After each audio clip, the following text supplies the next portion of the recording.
It is a fast-acting viral strain that infects the host immediately, and upon getting sick, the infected will become racked with coughs, sweat profusely, and start to get the shivers and chills. There he is, the legend. The man, the myth, the legend. Yeah. You can't literally run a promotion just for the AEW, what do they call them, sickos? Thank you very much, TikTok and AEW. See you tonight. Tony Khan started telling people there's no such thing as long-term booking anymore. It's week to week. The best guy's Tony Khan. We just secured the bag. It's not like I tried to be a character. It was just sort of happened naturally. But it was never something I intended. It was just something that happened because the wrestlers asked me to do things in matches, and I do them.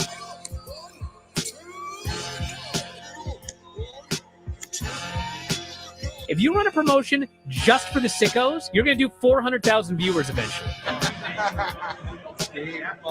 Effing melts. You know that SmackDown actually went and everything? Yeah. You know, what's the point? The point of SmackDown. What are you getting at here? That the DVRs didn't pick it up. Did they not pick it up? Mine didn't. Let's get into everybody's favorite moment, and it is called Dave Meltzer's Dumb Moment of the Week.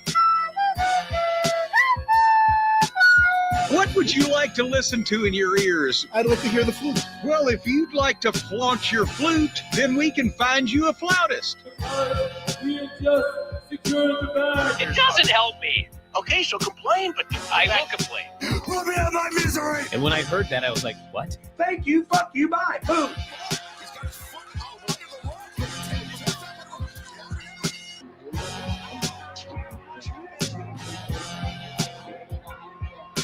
You got to run a promotion for everybody. The sickos can be the ones that buy tickets first and spend the most money on the merchandise. Because we just secured the bag. But, you got to promote for everybody. Then you'll have a lot of viewers. I think we proved a lot of so-called experts. We made them look like idiots. We're not going anywhere. Tony Khan's not going anywhere. You'll also be there on TNT. You'll be in 2 places at once. You'll be watching my favorite movie. Time. So great, Pittsburgh. It's not like I tried to be a character. It sort of happened naturally. the best guy's Tony Khan. To keep themselves safe.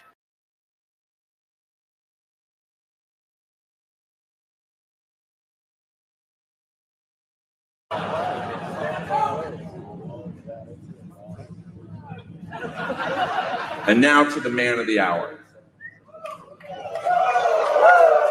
Can someone get him a vodka with Metamucil?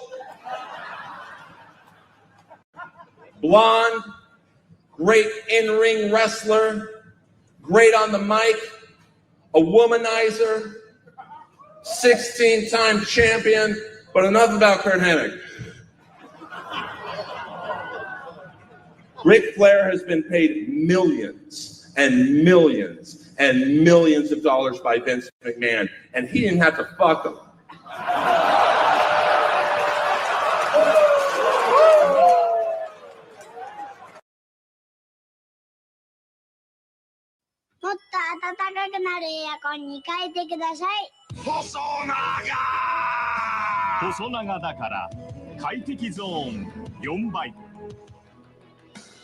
What's your next desire?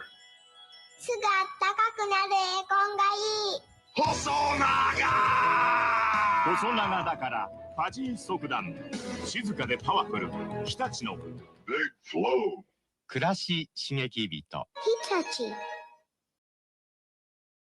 By Pro Wrestling Clips.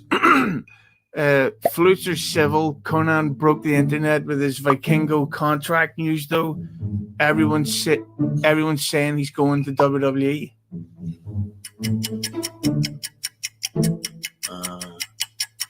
Well, they can say whatever they want. That's not happening right now, that's for sure.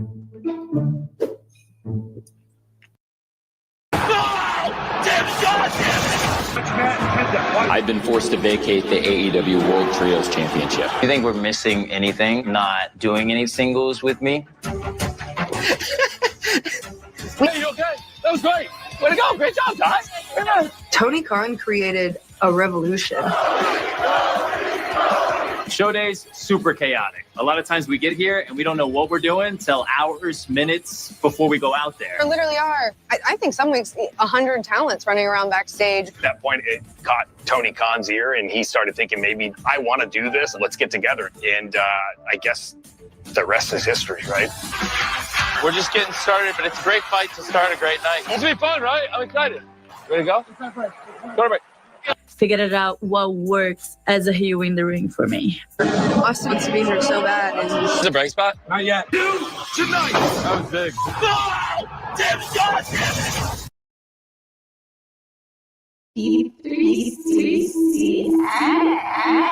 Hey, it's Becca, bitch.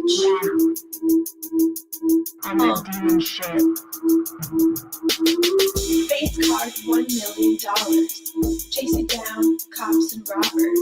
You've been dodging me, I think that's really odd. You're a demon bitch, I'm a god.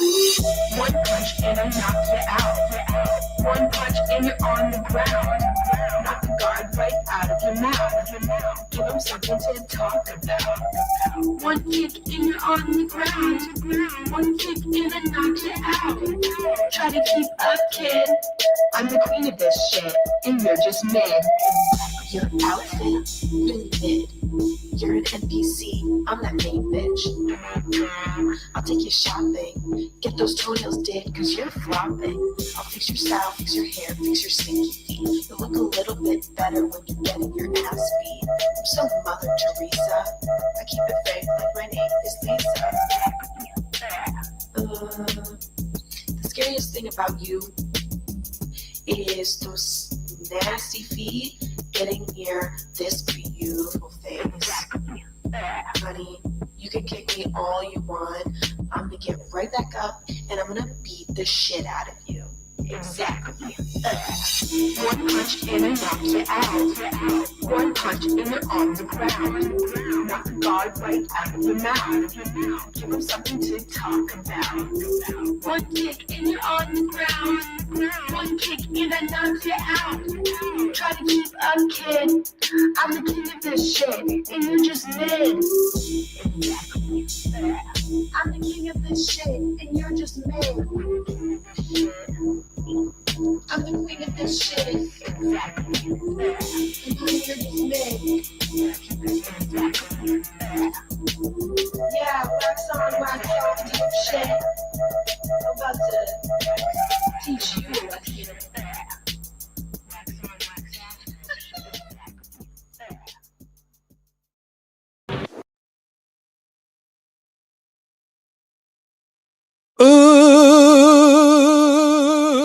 What's happening, guys? Welcome to another eclectic edition of PWT Live Show. I am your host, Phil Marks. Yeah. And we're here. We made it. It's another weekend. I hope everybody's weekends are going well. It's a good pit stop, a good middle of the weekend, if you will. Time to pop in and catch up with all the latest wrestling news and whatnot here at PWT. Yeah. So, guys, we do have a nice jam-packed show. We got a little bit of everything today, and I can't wait for it. Amazing. As everyone files in, don't forget we're live over at youtube.com/@prowrestleclips. We're also live over on X. Consider subscribing to the YouTube, and then the replay of this show, when it's done, it goes members only, and then on the youtube.com/@prowrestletimes channel, it goes from members only to fucking the replays up there. If you miss anything, you go to that other channel. It's my secondary channel, okay, over there, and you'll find PWT podcast and all that good stuff, including episode 100 with my friend Alfred Kunua. And we are here.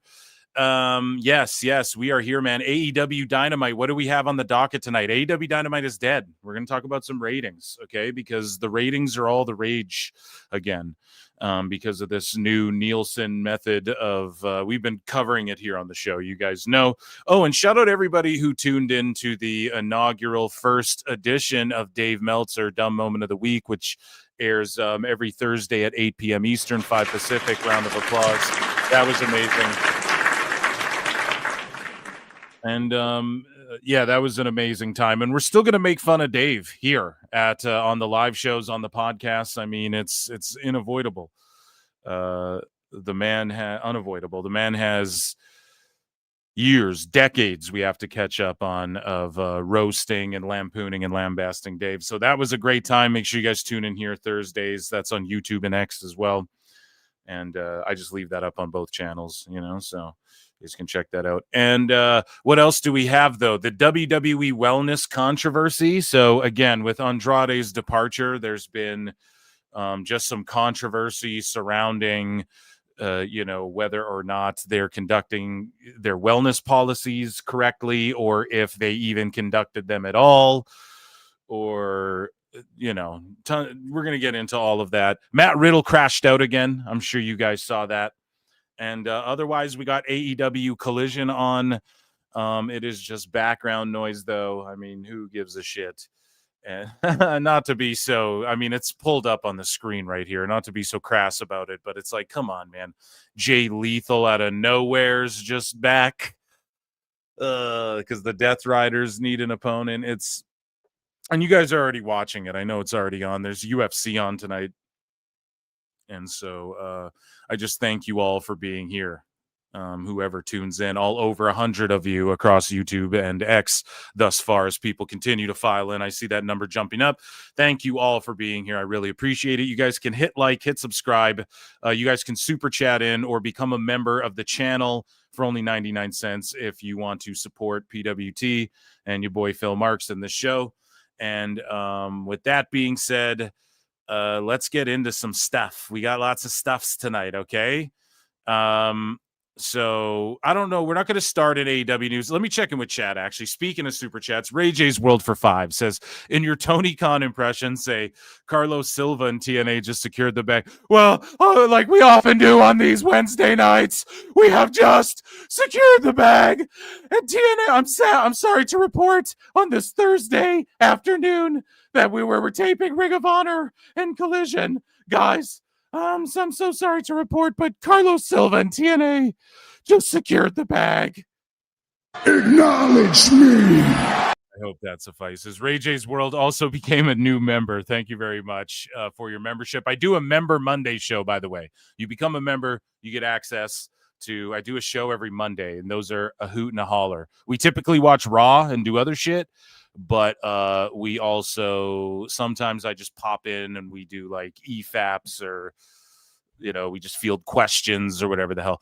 TK Mark has been a member for 7 months. That's amazing. You guys can also gift memberships if you support what I do over here, and make sure you guys get in the Discord and shout out TK Mark. Thank you for your membership. Round of applause for the PWT.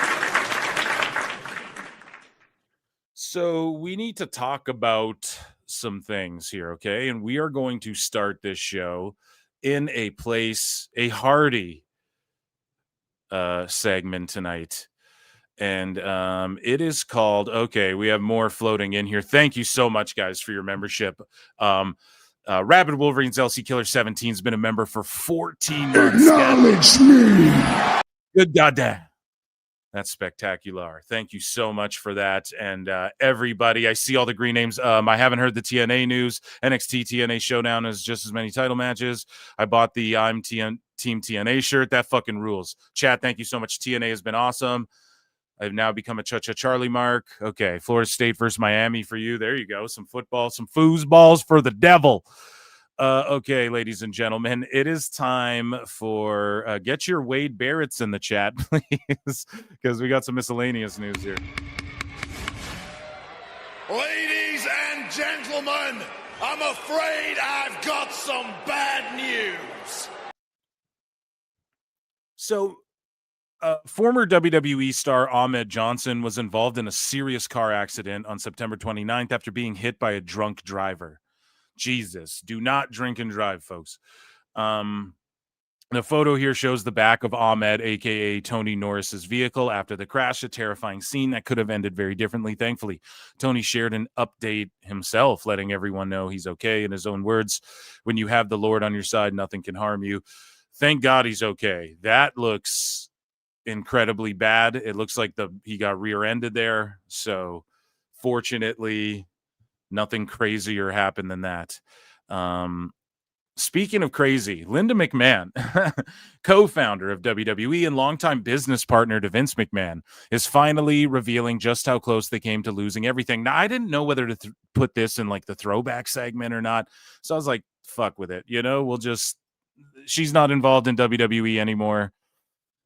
We will just read what, WWE adjacent shit can kind of make it in the miscellaneous news.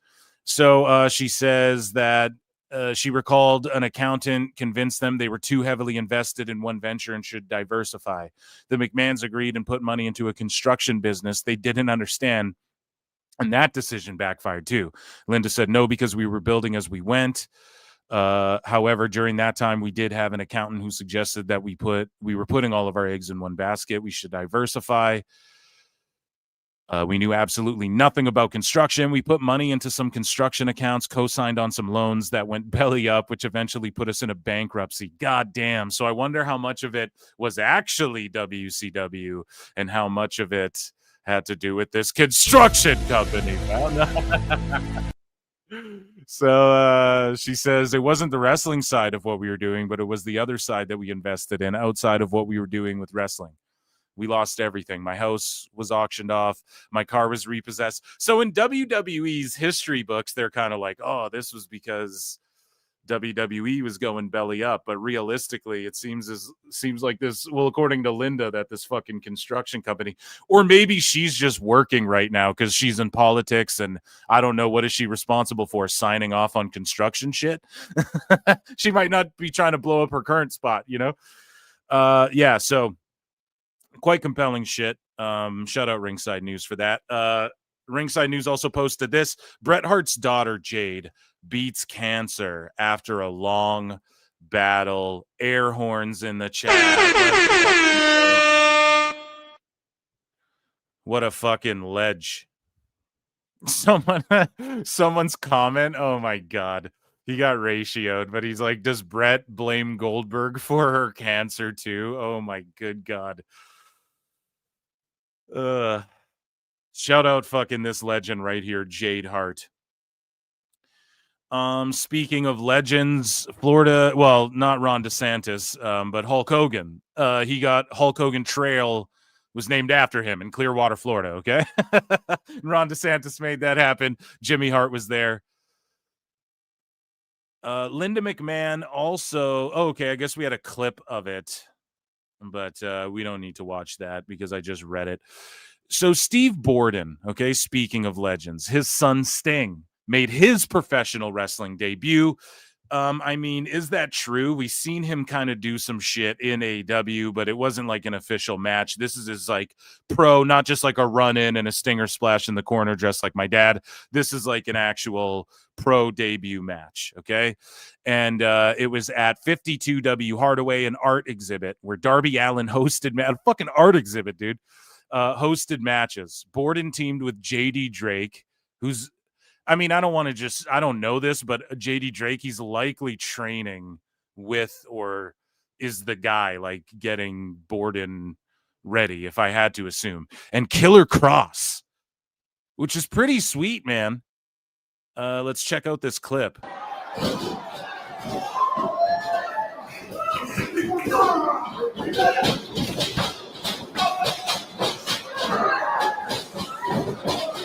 I mean, let's be honest. He looks pretty natural. That's a 10-second clip, but this is the basic shit right here, right? And let's look at how he executes it. One more time.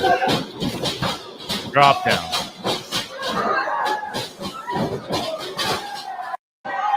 Yeah, I don't know. He looks like his dad, too. I mark out for shit like that the same way we all marked out for Braun Breaker and, Cody Rhodes and shit like that. It's the same thing. If he's good, which he looks good, then it's all good with me, baby.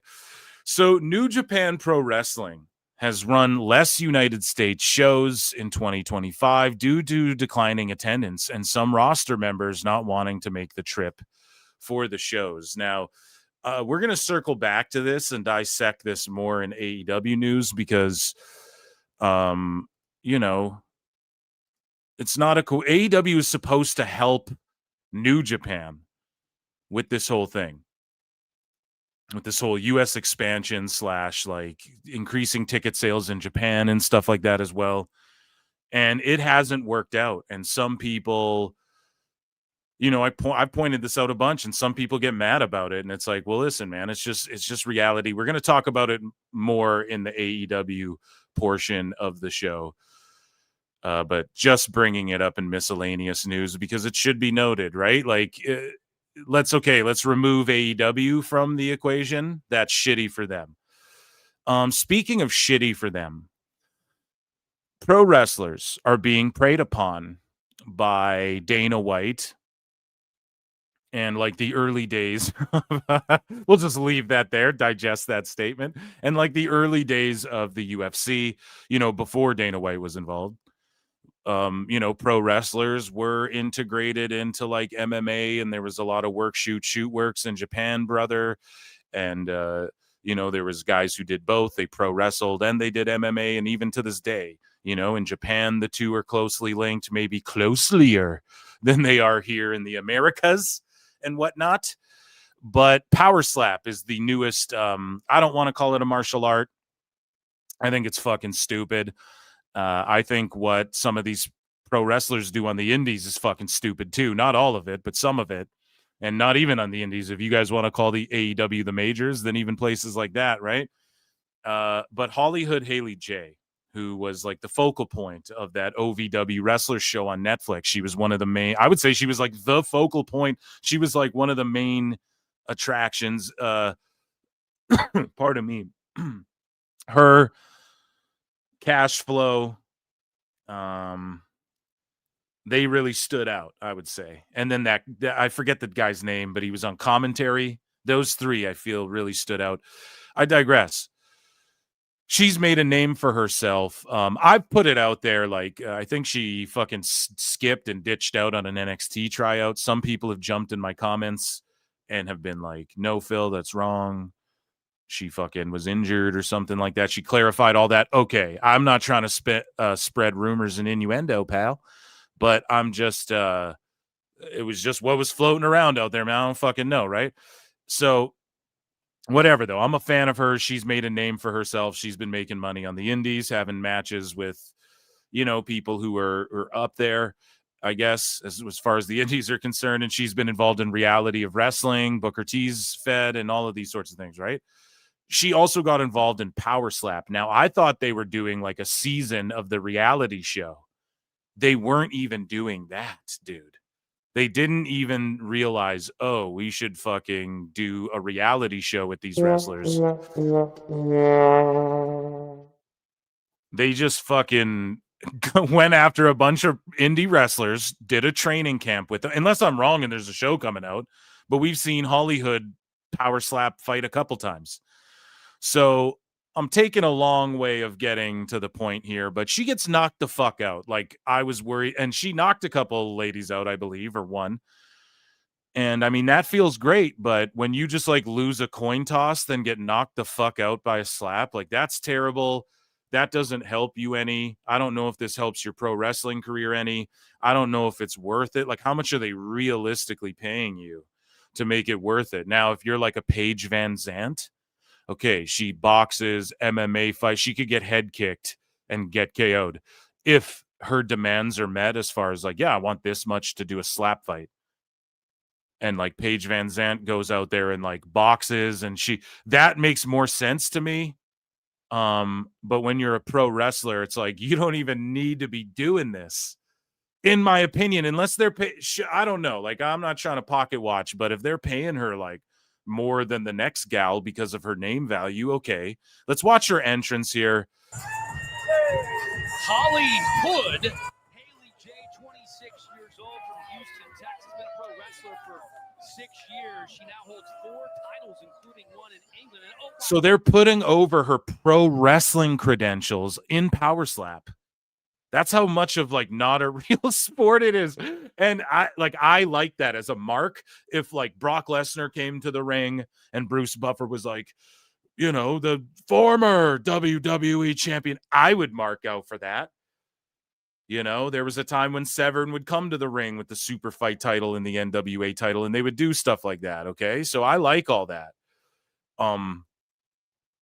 But in 2025, I would say like I understand how the majority of people would be kind of put off by that. But in Power Slap, that's what they go to. She has 4 titles, one in the UK, and she lost this coin toss. So she's going to get 1 slap KO'd for like what? How much do they pay you, dude? Like 5 and 5? Like 5 to show, 5 if you win, if you're lucky? Like 4 titles, including one in England. And oh, by the way, her mom.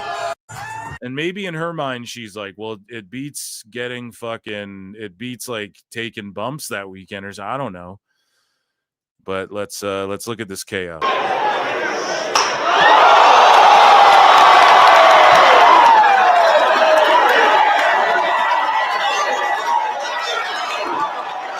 She's done. Yeah, she's done. And her head hits the thing. Did you guys see her head hit the thing?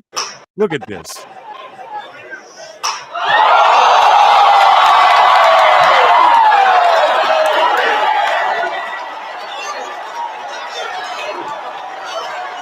And then it's like a cartoon character. Oh, that was a good one. And then you stumble around and fall. And I'm not making fun of her. It's because you're literally getting slapped silly with no defense. Like the whole part of, I don't know, man. The martial arts is about defending yourself and those who can't defend themselves or whatever. That's the whole like idea behind it. The idea, Brian. But that's like the Bushido, the warrior spirit. Get back up and keep fighting. But like, martial arts is about defense. Once that's eliminated, and that's also why boxing, they go, well, it's the sweet science. It's the art of like rolling and slipping and punching and parrying. That's all, right? That's all part of it. So once the defense goes out the window, to me, it's like, this isn't even in football, I would say is like a combat sport, man. You're like wrestling, the fuck slamming your head into each other, wrestling each other and has the ball, right? You could argue that's a combat sport because of its physicality, right? I would even listen to that debate. But even with Power Slap, I don't know if you could even classify it as that. It's like a circus show.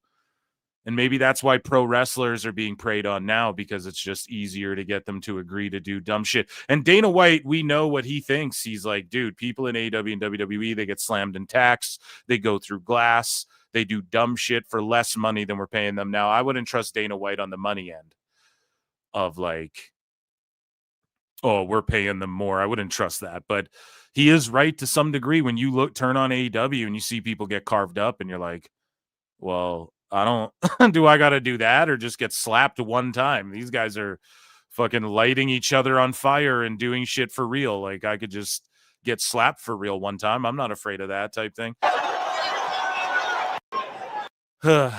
It's a wild time, but it's just the virality of it all, you know? Speaking of virality, Matt Riddle, he was on this TMZ, and it didn't take TMZ, these fucking cornballs, to that long to get involved in like a work, work, brother. TMZ Inside the Ring, and shout them out. I mean, they've been getting good interviews, but they're exactly what you'd think TMZ would be. They're just the sleazeballs of like the IWC wrestling reporting. You know what I mean? Name a dirt sheet. They have more fucking, they're less sleazy, rather, is what I'm trying to say, than TMZ. And it didn't take them long to get into some work, work shit. They got Matt Riddle in the studio because they knew he was just going to pipe off and say some crazy, salacious shit. And they haven't really made as big of headlines since they got Matt Riddle on. It won't be long until Velveteen Dream's on here doing a fucking weekly segment or something. No, but Matt Riddle, dude, he gets asked if he's on good terms with Seth Rollins, and Matt Riddle says, I told Seth Rollins to talk shit about my wife, etc. He's like, I told him to say this stuff. So we have a couple clips, and then we'll get into the work, work angle, brother. About my wife leaving me and taking my kids. Yeah. Like, and it's like, oh, you know why she was able to do that? Because I was working like 5 days a week, traveling the world, and I couldn't take care of 3 kids. So are you, as of right now, are you in good terms with Seth Rollins at all after all of that, or no? I mean, is there still any animosity? If we were in a locker room, I think he's a swell guy and he's great. If I see him outside, swell guy, great. And if I see him at the same restaurant, are we gonna be like, oh, let's sit together? Probably not. I'll let him enjoy his Really? food. I'll enjoy my You wouldn't food. even say hi to him? I wouldn't want to bother him. I feel like we just have different different interests outside of wrestling. I think we're Right. both big into wrestling. And he probably likes some MMA.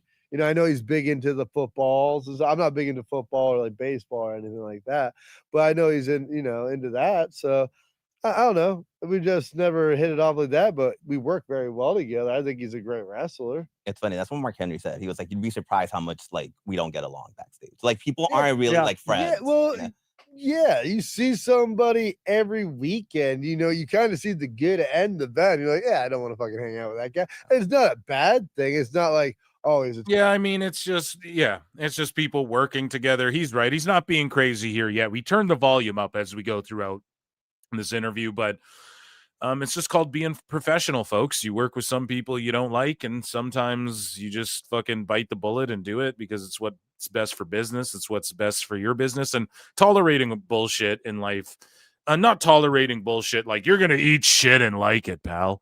But like we all have to tolerate some bullshit. Everybody scrapes a knee in life. It builds character. You know what I mean? Everybody's got to eat their peas now and again, right? terrible person. But like Seth's on the road with Becky, they have their own bus. Like, yeah, he comes off his bus, he comes out, like he's only there for like 10 minutes, really. I'm in the locker room for like 8 hours, Yeah. Everyone's always putting themselves over. So Matt Riddle says Brock Lesnar cut the men's chamber match short by 15 minutes at Chamber 22. And then he throws Heyman under the bus here a little bit. I've worked with Brock a couple times at a stream or elimination chamber in Saudi. He literally forgot what number he was supposed to come out, punched the plexiglass door, which isn't like super strong. Like I can kick through it, but you're not supposed to. And then he just bum rushed. Yeah. He cut the match by 15 minutes. He's like, he's like, oh, sell. Like Yeah. F5. He writes his own ticket. Yeah. Essentially. And then Paul Heyman pretended like it didn't happen, or he was like, oh, that was my mistake. And it's like, no, it wasn't. Yeah. It's fucking him, dude. Like he just went into business for himself. I've worked. Yeah, but that's why people are loyal to Paul. Because he will fucking bite the bullet for you. Those are the kind of people you want in your corner. So Matt Riddle talks about apologizing to Roman Reigns. And again, like, what am I going to add to what he just said about Brock? Yeah, Heyman said it. We've all heard those shoot interviews. Like, if Brock does what he wants to do, is that a work or is that a shoot? That's largely a shoot. I think Pat McAfee or somebody said it, right? If the aliens come down, who do you send? Like, who do we go? This is our guy, our guy versus your best warrior, like winner takes earth or whatever. Who do we send? Brock's up there on that fucking list in his prime. Brock's the top of that list, probably even now. If we go Brock, you can do all the steroids, eat all the meat. You need to defend Earth. And we fucking gave Brock like the super soldier serum right now. He'd be the guy, he'd fucking Hulk smash. So again, like he just went into business for himself. What the fuck are you going to do about it? Get mad at Paul Heyman? Like, that ain't going to get you nowhere. So Matt Riddle apologized to Roman Reigns after saying he could beat him in a real fight. So let's listen to this clip. And you guys know my take. It's like Matt Riddle's, he slaps Gunther, apparently. He shits on people and then in a town, and then they leave him behind, and then he shits on them for leaving him behind. And publicly, they're like, fuck you. He walks around and is like, I could beat Bill Goldberg, or I could fucking beat up Roman Reigns for real. And my take is like, yeah, we all know. Everybody knows that. You don't need to say that, It's like Steven Seagal, when he was the tough guy on movie sets, he'd go onto movie sets and like for real break people's wrists or like go hard on extras and stunt doubles. And like, I think Sean Connery tells a story of Steven Seagal like shooting on him kind of.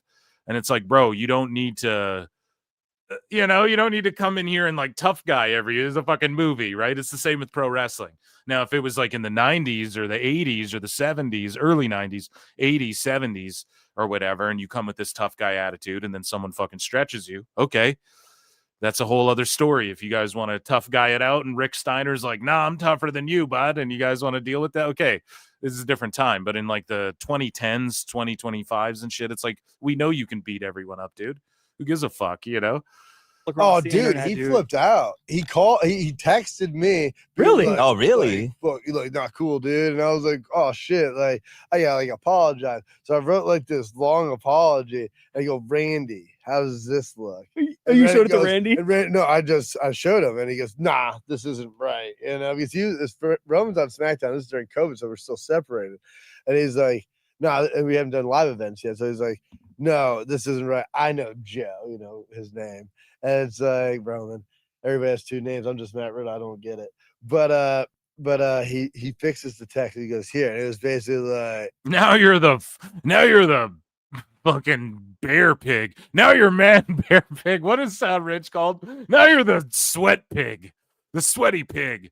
No, dude. Matt Riddle is lucky he was able to parlay his name from UFC and the Ultimate Fighter reality show where he was a popular character on the season he was on.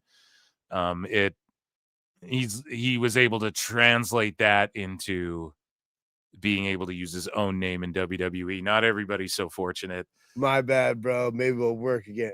Work someday soon. When was this again? Oh, this is right before like 2 weeks before we went back to live events. And This is not recent. I'm sorry. I thought you meant. Yeah, Like, we thought you pissed him off about- we've worked since then. The guy loves me. Yeah, you're cool. Yeah, I would beat him in a fight though. That's just real. Yeah. Do you think I could beat him in a fight? Yeah, but when you're working with him, and listen, Matt Riddle doesn't understand that Roman's not pissed about you saying you could beat him up. He's pissed that, like, okay, I'm the world champion. We're making money here. We're doing business. And you're like going, yeah, but in real life, and I get it. It's not real life. And I get it. We can't put the tube back in the toothpaste, but there is an element of that in pro wrestling. It's all about selling. Why is it called selling?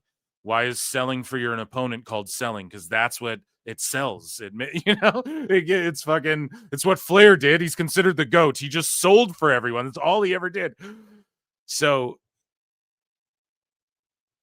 it's that Matt Riddle. You don't get, he doesn't care that you could beat him up. It's not about that. It's about fucking what he's trying to accomplish here in the bigger picture of like, yes, we know, but this isn't UFC. In UFC, for sure. Be like, I'll beat you. My wrestling's better. My jiu-jitsu's better. My wrestling's my boxing's better. Whatever.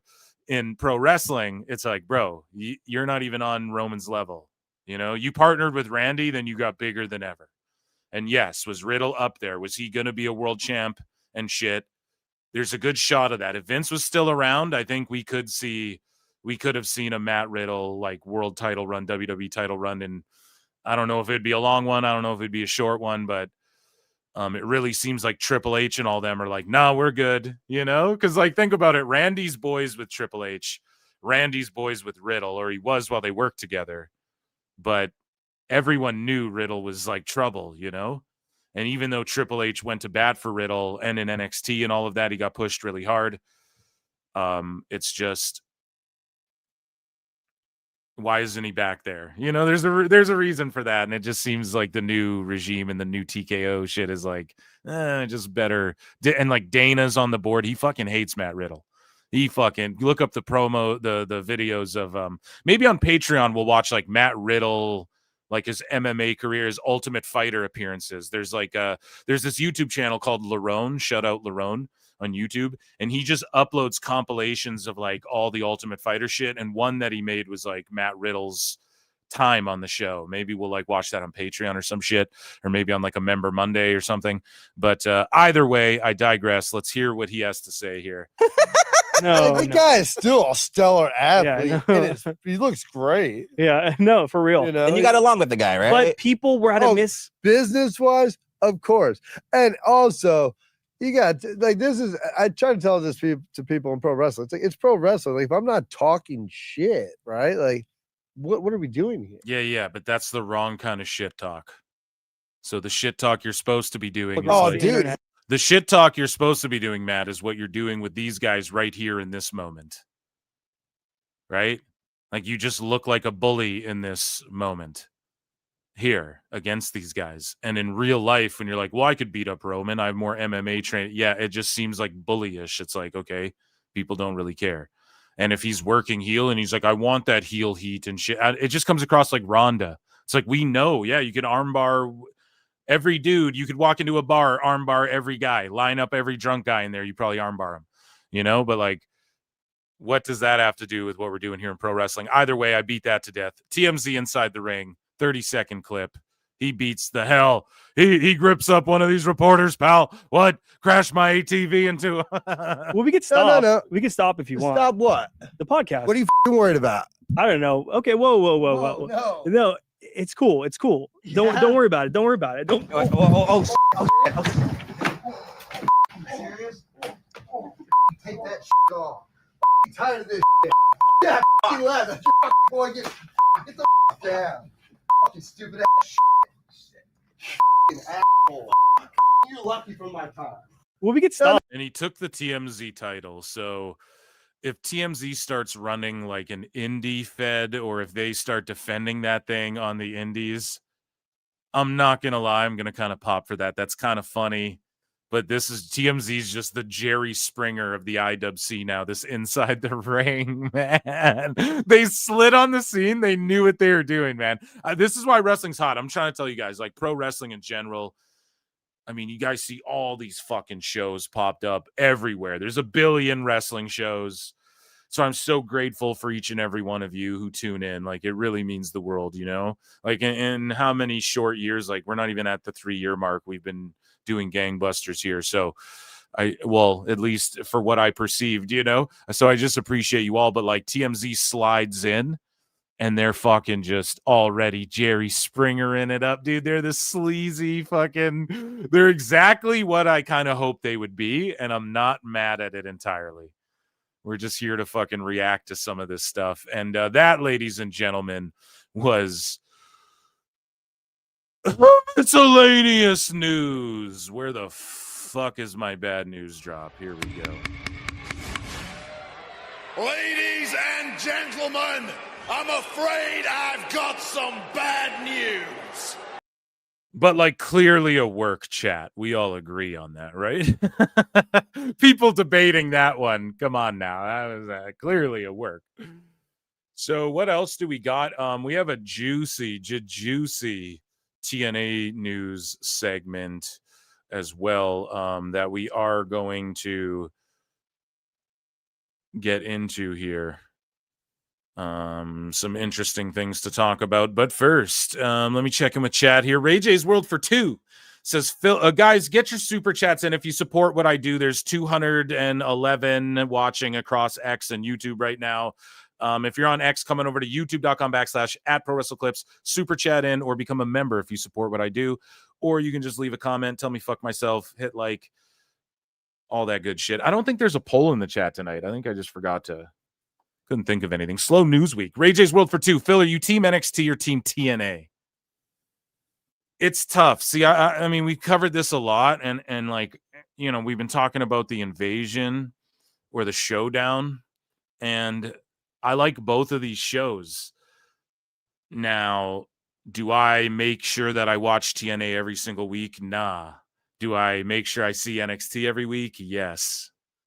So maybe just like being honest with myself, NXT. I think I'm pulling for NXT. Well, but like, I want TNA to establish itself as, I just want this TV deal to get announced, see what they're on, and then see what kind of numbers they're putting up in like the first 6 months. Because I think it's going to shift everything. And with WWE and TNA being able to, now here's the thing. I don't know if this only applies to WWE or WWE and TNA, but there's like a 60-day, I believe, window where they can say, okay, 60 days and we're done our partnership, you know? And if all it is 60 days, if TNA secures a TV deal and then let's say 3 months go down the road, and then they say, okay, we want to end our partnership. I'm not sure if they're allowed to do that on TNA's end or if that's only on WWE's end, but yeah, I mean, they could totally do that. In like a year's time, we don't know what the landscape of pro wrestling is going to look like. So I'm like rooting for TNA, but obviously in the kayfabe sense, I mean, I mean, Trick's got that TNA title. It doesn't feel right, so I guess I kind of want to see the men win on the TNA. I'm fence sitting, Phil. What can I say? But I guess like NXT because it's my can't like if I'm sorry. Let's be honest. Like we've almost had TNA go away a few times in our lifetimes, right? If that happened, would I be like, oh, crying and shit? No. If NXT went away, I'd be way more sad. You know what I mean? Just being honest. So I guess I'm Team TNA. NXT. I'd be wearing a Team TNA shirt, then I'd rip it off like the Big Show and reveal that I'm NXT. Right? That would be my pick, I guess. So NXT. But speaking of TNA and NXT, let's jump into these things here and play a fucking banjo, good old country road Canadian TNA news. Yeehaw! So Tessa Blanchard is returning to CMLL. What the hell, dudes? She's going here to fucking wrestle, and they're partnered with fucking AEW, and the IWC's brains have melted. Or maybe just mine, but I did not anticipate this. I thought they would try and, just knowing her history, I thought they would try and like WWE would try and get her on some of those AAA shows because it would kind of like be a jab at CMLL. But people got to understand this as well. The relationships and the loyalties and shit in Mexico, it just works differently. And AAA and CMLL, it's like a divide. You're either kind of CMLL or AAA, you know? I'm not saying the fans. I'm sure the fans are just enjoying all the hot wrestling, but maybe there is some of that. But, you know, Tessa has a history, so I thought for sure they'd try and like weaponize her, pal. That's what Dave would say. Well, you know, she's a weapon. The movie Weapons, Brian. That was my auntie. And the witch. Spoiler alert. So yeah, this honestly did shock me, but not where it's like, oh my God, I gotta go see CMLL to see Tessa Blanchard fucking wrestle. Not in that way, just I definitely thought TKO and WWE and TNA with that relationship, they would try and like insert her in some AAA shit to sort of take a jab at CMLL, but I digress. This is on Espanol. Así que no se pierdan la reaparición de Tessa Blanchard y de ahí para adelante. ¿Sí? Sí, por favor.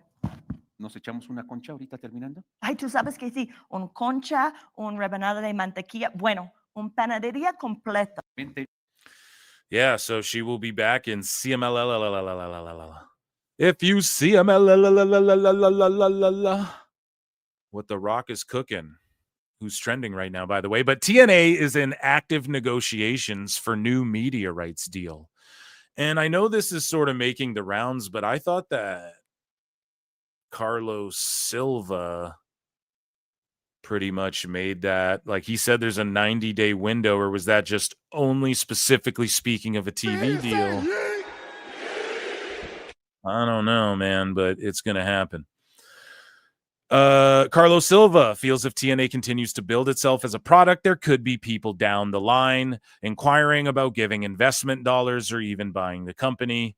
And yeah, this is what's interesting, is that he's still open to this notion. Like, I don't see TNA and WWE being partnered forever. Otherwise, TKO would have bought this shit up already.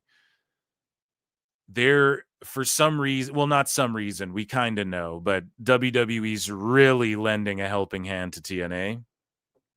But even if they unpartner, let's say, it doesn't mean that TNA and WWE won't have like a good, cordial business relationship that was established in the past. Like, okay, we could meet up again and do business, and it'll benefit everyone, even if we're not on like a signed, like an agreed upon partnership with a 60-day termination clause or whatever the fuck, right? And so this relationship is good for wrestling overall, in case TNA ever decides like we're going to fuck off. I think at Bound for Glory, we'll hear about it. I've been saying it forever. I think that's where we'll find out about the TV deal, maybe the week after. Me and Switchblade were DMing about how, you know, TNA's just rocking, and like with these most recent AEW ratings that were in the 400,000s for Dynamite, I showed you guys this Switchblade's breakdown of the trends of every network or station, whatever the fuck TNA's been on, how they've done like 3x the number of the average, that blah, blah, blah, blah, blah. We broke that down. You guys have to go. I can't even regurgitate it because unless it's right in front of me, but you guys can go back, and I've covered it a couple of times on the show. Okay. Just to refresh our memories, because this is really going to come into play once the TV deal's announced and stuff. We can look at how TNA's trended with their ratings in the past on Spike and Pop and da-da-da, and we can give an estimation of like, hey, maybe they can do this. This would be their trend. Maybe it doesn't work out, but either way, if AEW's putting up 400,000s, I'm super confident if TNA gets on CW, they'll be doing that no problem. And then it's just like conversation over as far as like if there's a competition between AEW and WWE. Period. Like that's just the end of it right there. AEW doesn't even have to go out of business. It's just that's it right there. Then it's a battle between TNA, AEW, who can then get bigger than the other, swallow the other, to potentially go after WWE. Like that's what the conversation becomes. If it's not already that, I feel like it's been that for a long time. But of course, you got to play these goddamn games. We make fun of Dave. We make fun of all the sycophants out there. And so it's part of the game. But and shout out the TNA holes. I'm one of them. But Carlos Silva says we're going to keep building the product and keep build. Oh yeah, I was talking to Switchblade though about. Sorry, I wanted to mention this. Like, dude, it would be awesome to see like TNA and AEW duke it out on Wednesdays. I know that's what people want. And like me as a wrestling fan, it would be fucking hilarious. But they've carved their path on these Thursdays. And I think Collision is going to get moved to Thursday permanently or be tacked on to that extra hour of Dynamite. I truly believe that. And I could see Collision not even existing that much longer. So if I'm TNA, dude, I'm not lowering myself to like, and it's weird that we're saying lowering because people are probably like, oh my God, can you believe this? Like AEW's lowering themselves to TNA's level type thing. But I wouldn't even like acknowledge that. Make the war about NXT TNA on the CW. Who gets the better ratings? That's the fucking way to do it, because it's not quite Raw and SmackDown, and let them compete and let the people cross over, and then it just benefits everybody. And then if Collision gets moved to Thursdays, then you spank their ass with that being your night. And then whether Collision was like being written off or not, TNA looks like the winner there. Duking it out on Wednesdays. I mean, that'll be fun as fuck. I'll be fucking grinning ear to ear if they choose it, because that's where it's like you're going to see the IWC get real toxic. You're going to see it get, if it isn't already, ooh boy, is it going to get bad. But that just makes it seem like TNA, them just focusing on their own shit. And with Carlos Silva, the greater point I'm getting at is them focusing on them. And with Carlos, his mentality seems to align with your boy Phil here. I think he's just focused on them and what they're doing. Primarily, he doesn't, when fucking Alvarez and these guys are talking about the NXT TNA crossover, he doesn't chime in. But when they're talking about Moose specifically or something, he'll fucking chime in. He gives direct answers, and he's like, yeah, the partnership's great, but it's not, they don't decide what we do and shit. And that's the energy he needs to fucking keep. Because it's even like, yeah, we're partnered with WWE, but we're also partnered with AAA, or we're partnered with fucking CMLL. We're partnered with fucking, we'll go to Maple Leaf Pro, whatever, we're partnered with whatever. We're just looking at good relationships, etc. That's the energy you need to keep, because that lets the TNA holes know you're riding for them. You're not like, maybe we can sell this to TKO, like, no, fuck that. Just stay in your own lane. This is what's been making TNA so good in the first place. And yes, they scoop up ex-WWE, but no company doesn't. Like, no indie that you care about, and no show, no promotion doesn't do that. Everybody was in WWE, so fucking big and had a monopoly for how many years? Everybody's been in WWE in some form or everyone's had a tryout. Everybody's fucking gotten squashed. Everybody's been there and done that in some capacity. I digress. So Carlos says, we're going to keep building the product and keep building the audience and keep building the digital platforms and the social. We're going to keep building our partnerships we have with WWE and NXT, which is great. That's going to bring in sponsorships. We're going to keep building up the engine. If we do all that, yeah, there could definitely be people that come and knock on our door and say, can we give you investment dollars? Or they may say, can we buy you? But if we don't build the product or make it great, none of that stuff happens. That's a great problem to have. Now, Carlos Silva's dropping a lot of greats, like Tony Khan here. I don't know. Is this just like what's in the fucking pro wrestling booker handbook? Like everything's just fucking great for these guys. TNA President Carlos Silva says the company is actively negotiating with a partner for a potential TV streaming deal. And he says, we are now in active negotiations with a partner and we're going to work through that. I can't really put a timeline on how long that will take. The good news is that process has started. We're no longer just talking to a bunch of people to sort of gauge interest. Now we have an interested partner and working through potentially a deal for 2026. Okay, so it's going to happen as soon as it can happen. So I'm not saying that means it has to happen January 1st, but like October, November, December, maybe they announce it. I was thinking BFG. And again, that's based on Silva said, hey, there's a 90-day window around BFG. That's about the 80-some 90-day window. So I figured they had something, but they were just going to break it out then. And maybe they are. Maybe this guy's being smart and saying, nah, expect it later so that he can just fucking surprise everyone. But hey, 2026. And he's like, as soon as it can happen, it'll happen. Let's go, dude. I would love to see TNA on the CW competing with NXT, like the way Raw and SmackDown could have been competing with each other in a way. But they don't have like WWE branding on both of them, you know? So TNA Bound for Glory, the tickets distributed 4,518. We're going to talk about this in AEW news a little bit as well and see what their show's doing that same week or the week after, pardon me. But yeah, dude, they are set up for 5,200 people, 5,300 people, and it'll likely sell out. They might even have to open more if it can. Total number of seats. So 7,000. I mean, they could maybe do the 7,000.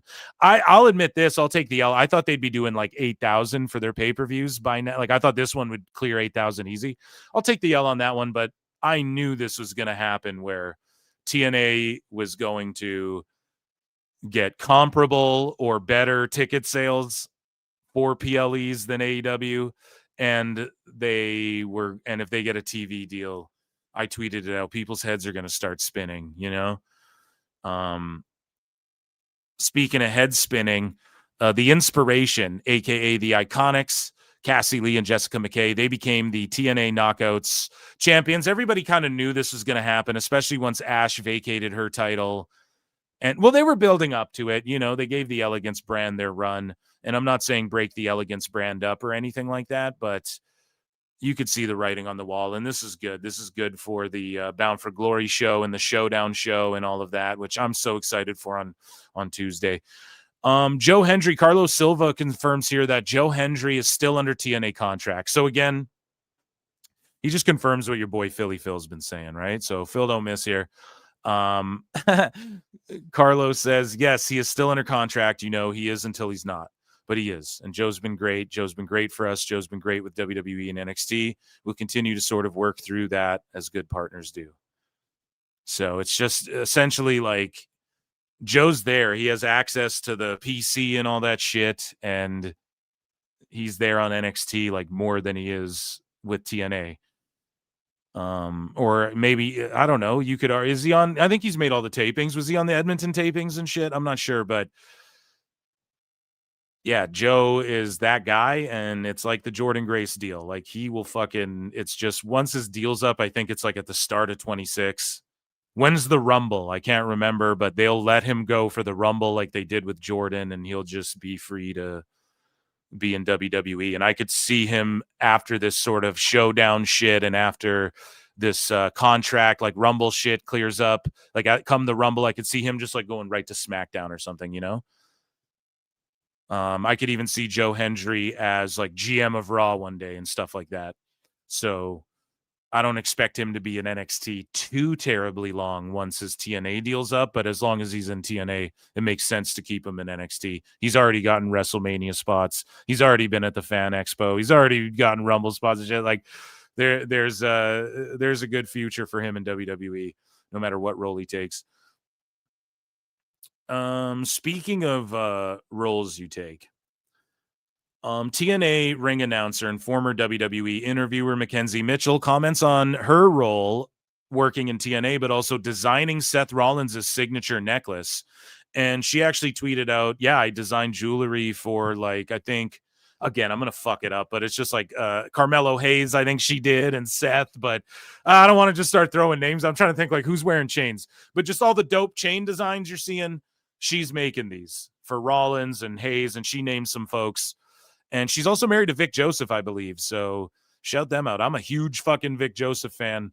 And yeah, let's take a listen. You're seeing Oh, yeah, she names them here. Fallon Henley. my design And this is courtesy of Busted Open and Denise Salcedo as well. on the likes of Trick Williams, Fallon Henley, Roxanne Perez, Seth Rollins. There you go. I'm like beating around the bush.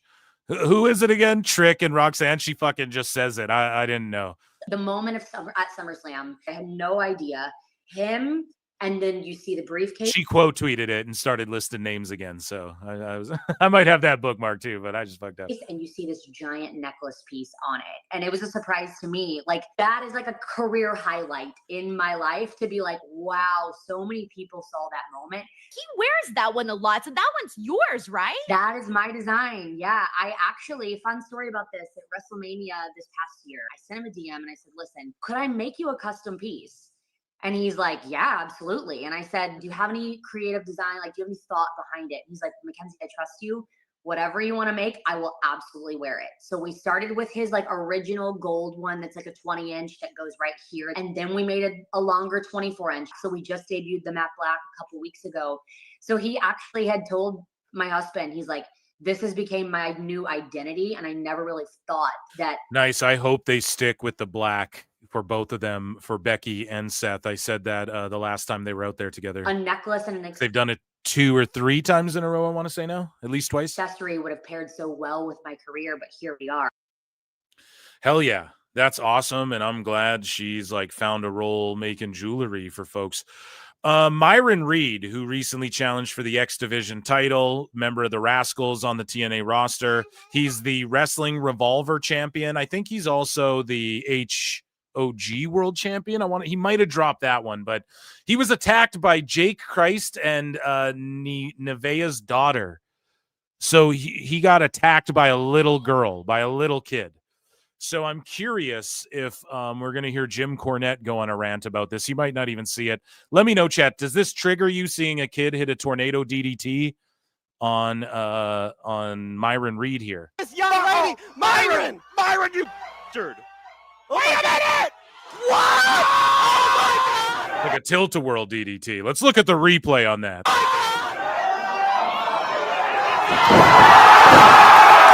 This young lady, Myron, you bastard. I mean, it's on an indie, but Wait a minute! What? Oh my God! yeah, I don't know how you guys feel about that, man. Let me know if it triggers you or not. Now, we're going to need flutes in the chat because, you know, I do a show called Dave Meltzer Dumb Moment of the Week every Thursday at 8 p.m. Eastern, 5 p.m. Pacific here on youtube.com/@ProWrestleClips. And, of course, there's the Dave Meltzer Dumb Moment of the Week official playlist chronicling all the way back from PWT episode 1. You guys can check that out. But we need flutes in the chat because it is time for a mini Dave Meltzer dumb moment. He's not even really being dumb here, but we'll play a flute anyways because it's cute, and I'm a cutie pie. That's why. But Dave just kind of gets triggered by Jordan Grace calling Joe Hendry, and she, I guess, literally has thought until now that Joe Hendry's name is Joe Henry. And they explain it here. We'll read her tweet. They got the screen grab here. And what's funny is that it reminded me of, do you guys remember that meme we made? It's in our Discord for sure. It's a bit. It might even be in PWT lore. like the PWT glossary. We have like a dictionary of terms and stuff. Get in the Discord. There's a link somewhere to get in the Discord. But there's John Hendry is what, or what was his name? John Henry is what Ariel's guy, Ariel Helwani, on the Ariel Helwani show. They're like, oh yeah, we love John Henry. And like the guy wasn't being ironic or sarcastic. Like I think he thought that was his name. It just popped me because it reminded me of that. But yeah, Jordan Grace tweeted this out. She says, the fact that I've been saying Hendry's name wrong for years and no one corrected me says more about y'all than me. And the joke is that like Jordan said his name wrong, but he still appeared. Jordan Grace calls him Joe Henry. And she apparently has always thought that his name is Joe Henry. Not Hendry. Right. She just thought it was Joe Henry. So that's what she said. I love John Henry. And, you know, that was that. So she found out. Yeah, I got me a Joe Henry bar down at the 11-7. After the show, from all of the people on social media, that in fact his name is Joe Hendry. And she said that so Jordan Gray says, I thought the D was silent, like in handsome and budget, Wednesday, etc. Jordan.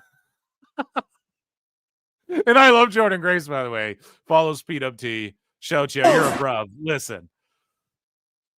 I thought the D was silent, like in handsome. The D isn't, I don't think it's silent.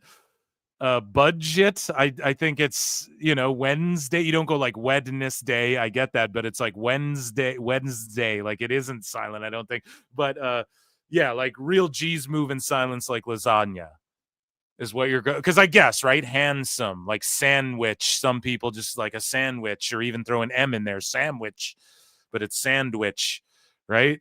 So I don't know. I don't know if technically we need like somebody who, what's someone who like studies language, or like a speech pathologist or something would have to come in here and be like, technically it's not silent, you know, but very, very cute of her to fucking botch this for sure. Knew it was spelled that way, but she thought the D was silent. But like who? But like, but that still works though, because what I'm saying, I'm like sandwich, handsome, Henry. I mean, if I said Hendry or Hendry, you guys really tell the difference? Like Hendry, I'm still enunciating the D. I'm putting emphasis on my tongue to put the D. Hendry. It's still like Henry. She's not wrong. She's not entirely wrong. I'm with her on this. I'm Team Jordan Grace on this. Dave. That's wow. true. I just don't like Dave is what it is. That's the I believe her. No, I'm sure it's true. Yeah. I'm sure it's true. So she it is true, Dave. You're a liar. Jordan Gray. You're a liar, Dave. And you get called out by wrestlers. We're going to cover that Thursday on Dave Meltzer Dumb Moment of the Week, Thursday, 8 p.m. Eastern, 5 p.m. Pacific here at youtube.com/@ProWrestleClips. And ladies and gentlemen, that was good old TNA news. Yeah. So what else we got to get in? We're going to get into some news. We got some more news to get into tonight, guys. I'm going to check in with chat here in just a moment. Should we do a little throwback? We have a long sickos, but it's not like it's overloaded with like meltdowns and shit. We just have a long thread or two in the sicko segment. So I'm curious if we should do some throwbacks. I know that I'm throwing back a couple bears. What?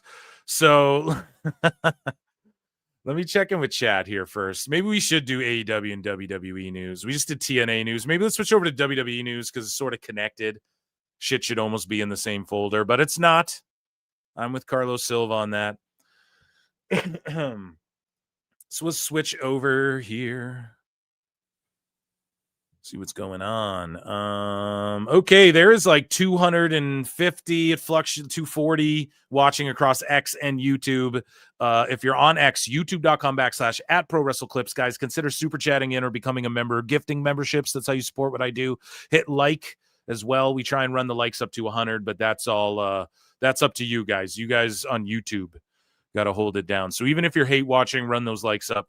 or I'm just going to babble more. Rabid Wolverines LC Killer 17 for 5 says, I'm Team TNA because the story they're telling me on TV, TNA to me is the underdog.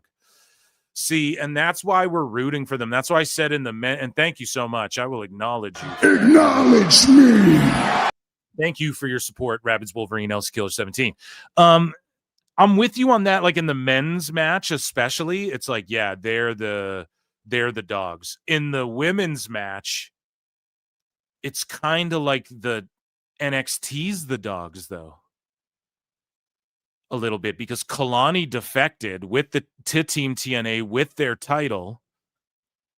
And then they're like, oh, we're bringing Mara Sade, and like people who worked in NXT who kind of have a vengeance against them a little bit.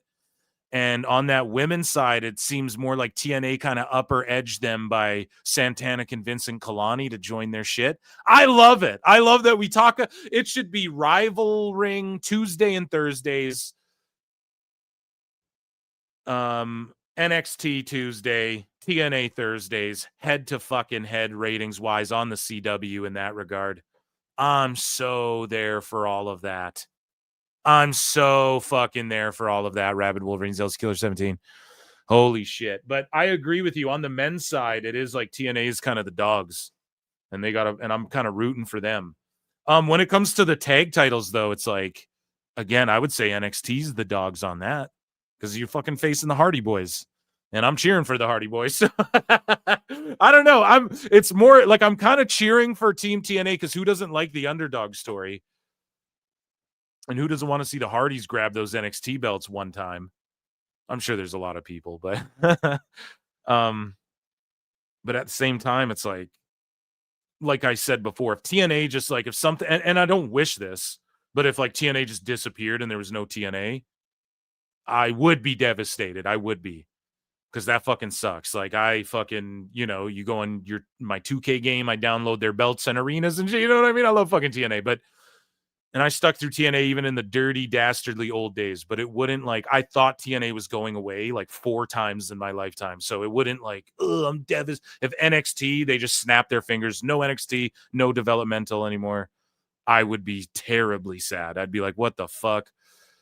Because even NXT 2.0, I know for a bit it was in a lull, but then it got so good, and then I'm talking with the tie-dye colors. NXT 2.0 got good, man, and then it turned into what it is now, the Platinum era and shit.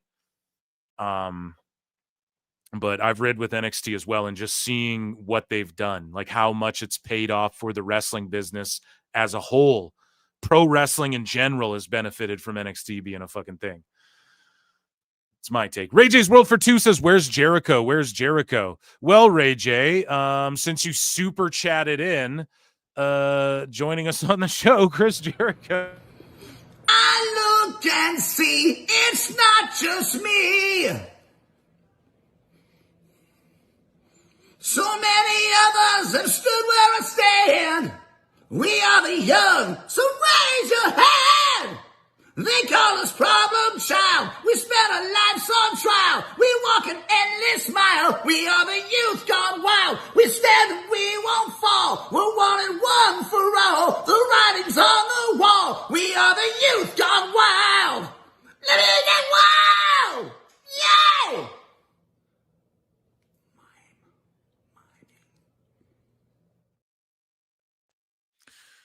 You gotta give the people what they want. You've got to give the people what they want.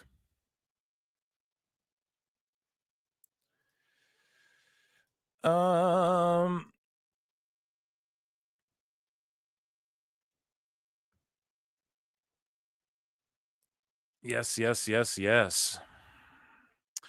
So what was going on where Stat and Tony were laying in the ring together? What was going on with all that, guys? Who watched Collision tonight? What was that all about?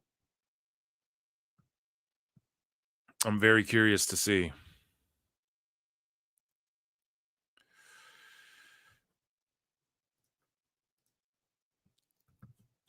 62-year-old man gone wild. LOL. Okay, guys. Hell yeah. Let's get into WWE, some Federation news. That is the next thing we need to get into.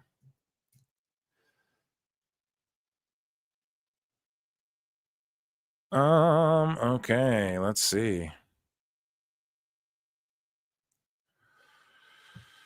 So, yeah, okay, let's go. We'll do this. Yeah, we'll talk about that next show. Okay, ladies and gentlemen. Sorry, I'm a one-man team here, god damn it.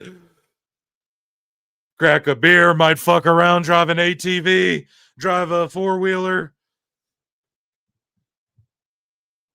into the Connor's Cure for Cancer section. What? Into the Hall of Fame section. Look out, old people. No. Here we go.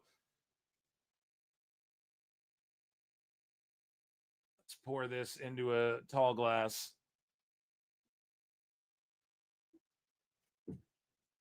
Get something hoppy in my brain there. Okay, ladies and gentlemen, it is time. It is time for everybody's favorite segment. I don't know why I'm doing Dave shit, but it is WWE news. Maybe it's not. Maybe you're a sicko and you fucking hate WWE. But either way, Shane McMahon's son. Now, maybe this could have been in miscellaneous news as well, but ESPN, WWE adjacent talk. If it's WWE adjacent plus like ESPN or Netflix, it goes into WWE news.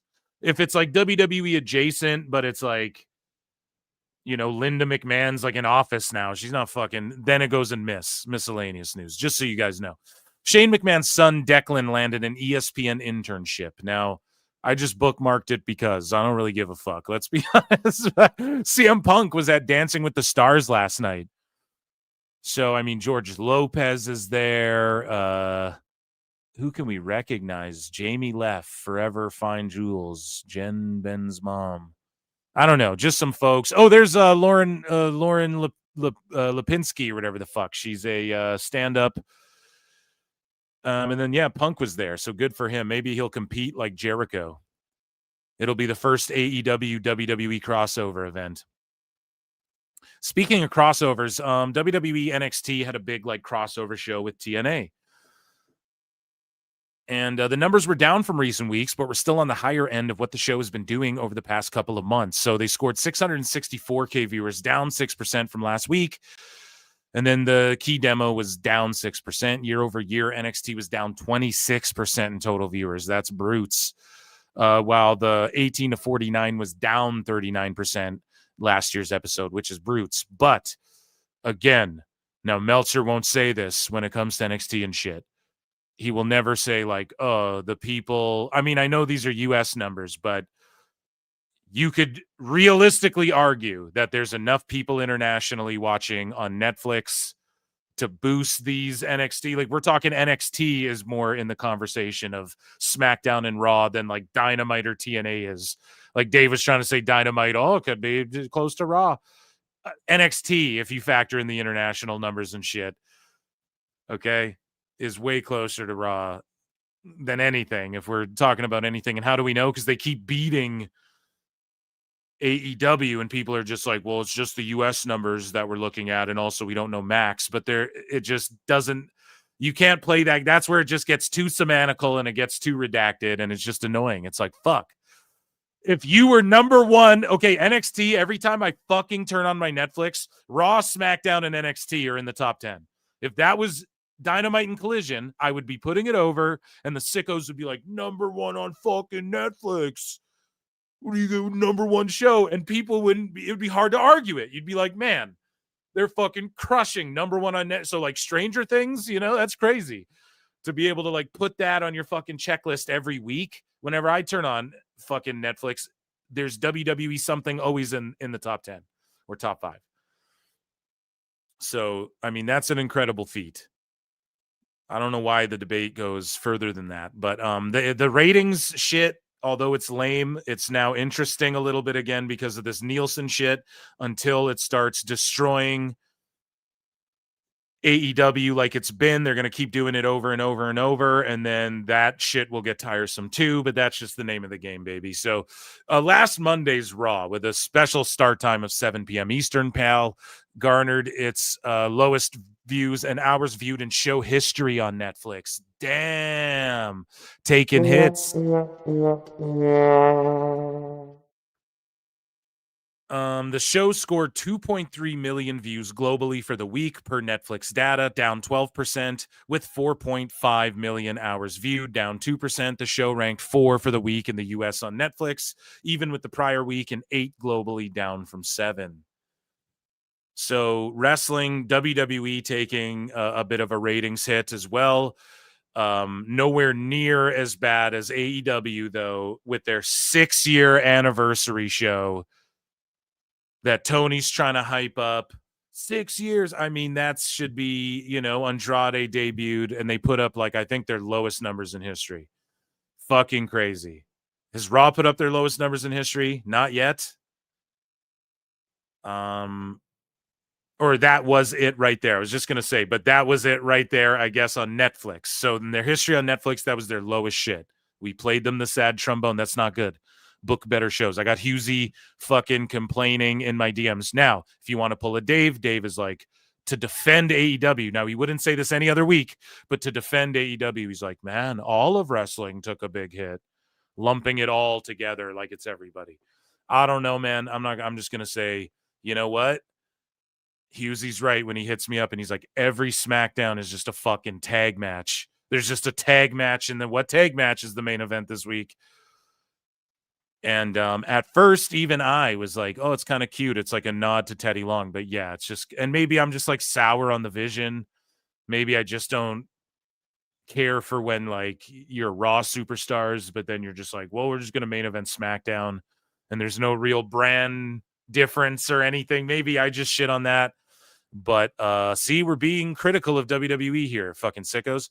So The Undertaker gave an intense backstage speech to the WWE locker room over a Raw milestone. So let's read what this says here. An Undertaker coming through. You've done it now. Gone and made a big mistake. So while speaking to the Pat McAfee show, Rhodes said that I think the last time we had someone talking to the whole group was when we had Undertaker talking about Netflix Raw and just what that meant. I think it's great because some of the younger ones might not see him. They might not realize who the Undertaker was. Yeah, that's good. Now they don't realize who he is. They just make fun of him for having his wife be attached to his hip. WWE has filed to trademark this logo. So it's like this old school WWE logo, which is awesome. And I'm sure I don't know, but I'm sure they had that trademark before and are like re-upping it. Or is this just like a one of a kind?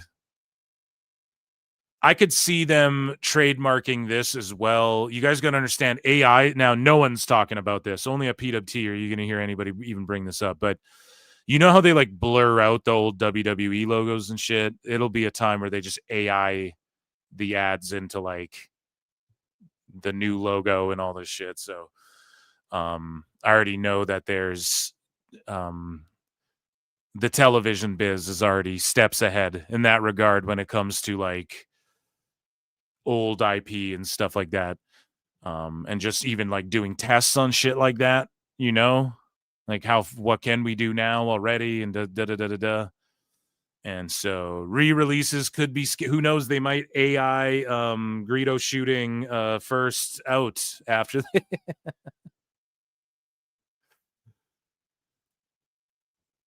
put it in there. So check out this GIF from this guy here from Evolve. I forget his name. What's his name again? Is that Jack Cartwheel? Yeah, it's Jack Cartwheel. I forget what's his last name though. His real last name, whatever. He does this crazy, like that's just insane. So speaking of WWE ID, here is their little ad for WWE ID goes into. Anybody get my Greedo shooting first line? No, they're gonna edit that out after they edit it in of Han. Whatever, you guys. This is helping the indies tremendously. So WWE announced a special edition of NXT will take place on Tuesday, November 18th from the theater at MSG. Let's fucking go. That's going to be awesome. Moving along here. Bronson Reed quietly re-signed to WWE under a multi-year deal. That's awesome. Hopefully he's signed for a while. I can't see Triple H ever letting this guy go. And good for Bronson Reed. But he beat Okada. He could wrestle Okada, but Jonah beat Okada. Stupid idiot.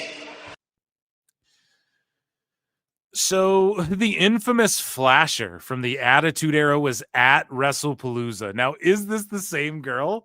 Like, I don't fucking know. How do you even figure that out? Or did she cop to it?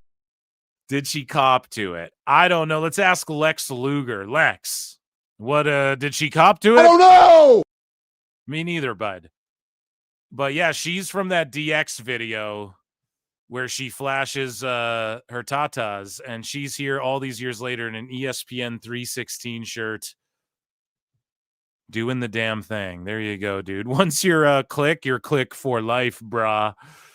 So Kevin Owens dressed up like John Cena for Halloween, dude. How fucking funny is this? And what's his wife, like a gypsy or a pirate? Is that what she's dressed up as? Like a genie or something? Yeah, there you go. That's a cute outfit. I love that. And he's got the knee pads and everything.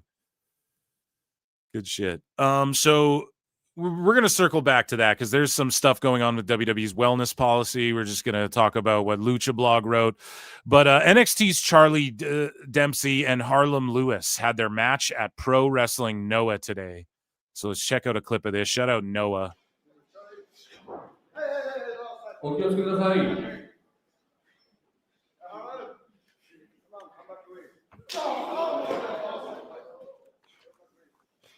Oh, I didn't realize they went there together to fight each other there. That's pretty awesome. I mean, it breaks kayfabe as fuck, but like, what are you going to do about it, you know?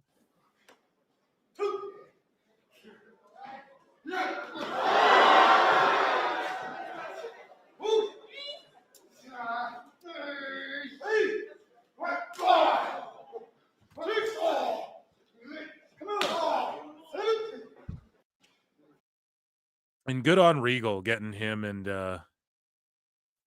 some of these guys out there, but like the what happens at LFG doesn't fucking matter because because like the fucking Harlem Lewis just went to Japan. He's going to be in NXT anyways. So speaking of NXT, Ava announced that Jordan Grace will be the special guest referee for the women's NXT versus Team TNA match at Showdown. All right, Jordan, you're right. You made some pretty good points. And you know what? I agree with you. I don't think that there would be this NXT TNA crossover partnership without everything that you've done starting 2 years ago. So I have decided that you are going to be the special guest referee for the Women's Survivor Series style match on Tuesday. Now, with that said, I know that you have a history with a lot of these women, so I'm asking you, please be professional and use your discretion. I'll see you Tuesday. All right. Fair enough. What side is she on? Oh, come on now.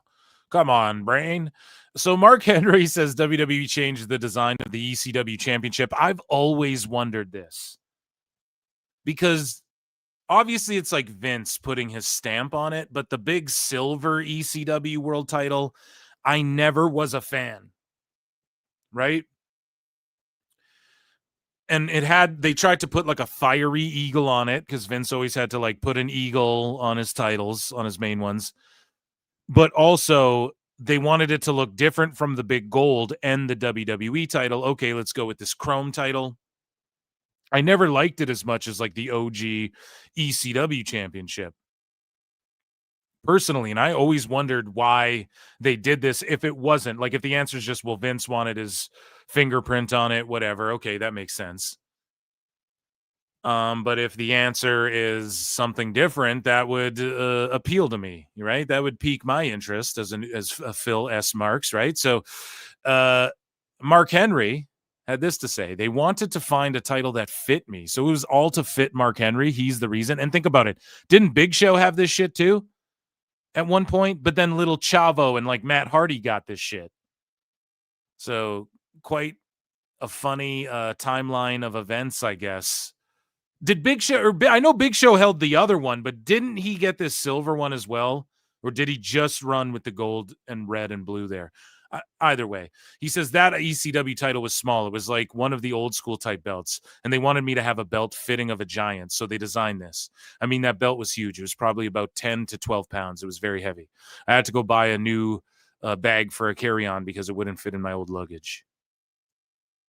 So yeah, I'm curious as if is Mark Henry's timeline right on that. Because I think Big Show was the champ before him. I'd have to like Wikipedia the timeline of champions, I guess. But yeah, I mean, there you go. Bailey was on an indie dancing with LJ Cleary, better known as Lyra Valkyria's husband. I'm totally joking. LJ Cleary rules. He's just a small dude. He had a tryout with WWE. I don't know if it worked out. But he's crushing it on the indies and in Europe and shit. And here's Bailey just showing him support.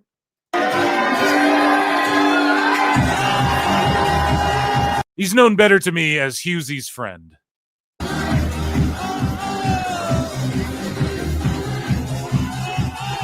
Another joke, by the way. Here we go. And he comes out, it's a beautiful night. Good shit. Speaking of the good shit, Andrade is accused of, he was accused of failing multiple wellness policies. Now, I will say this. He was escorted out of some shit. He took off and didn't answer and went on vacay. Right? That stuff may be all true. Did he fail a wellness test? Maybe one for sure. I don't know if there was like multiple, but there's rumors like he failed multiple. And then now there's conspiracy theories afoot about WWE. They're accused of selectively enforcing wellness policy after Andrade's release. But it's so funny. It's like, but he just walked into AEW. So where are you fucking sickos talking about that? Like he just walked into, there's no wellness in AEW. You know what I mean? So, whatever, though, not to make it about AEW or play a whataboutism, but it's like, come on, where's anybody saying that type of shit? No, you're not going to hear that come from anybody. But, WWE, they actually have a wellness policy, and because they tried to fucking maybe not... Here's the thing with WWE.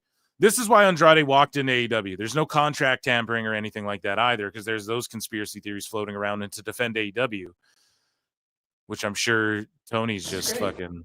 ecstatic about.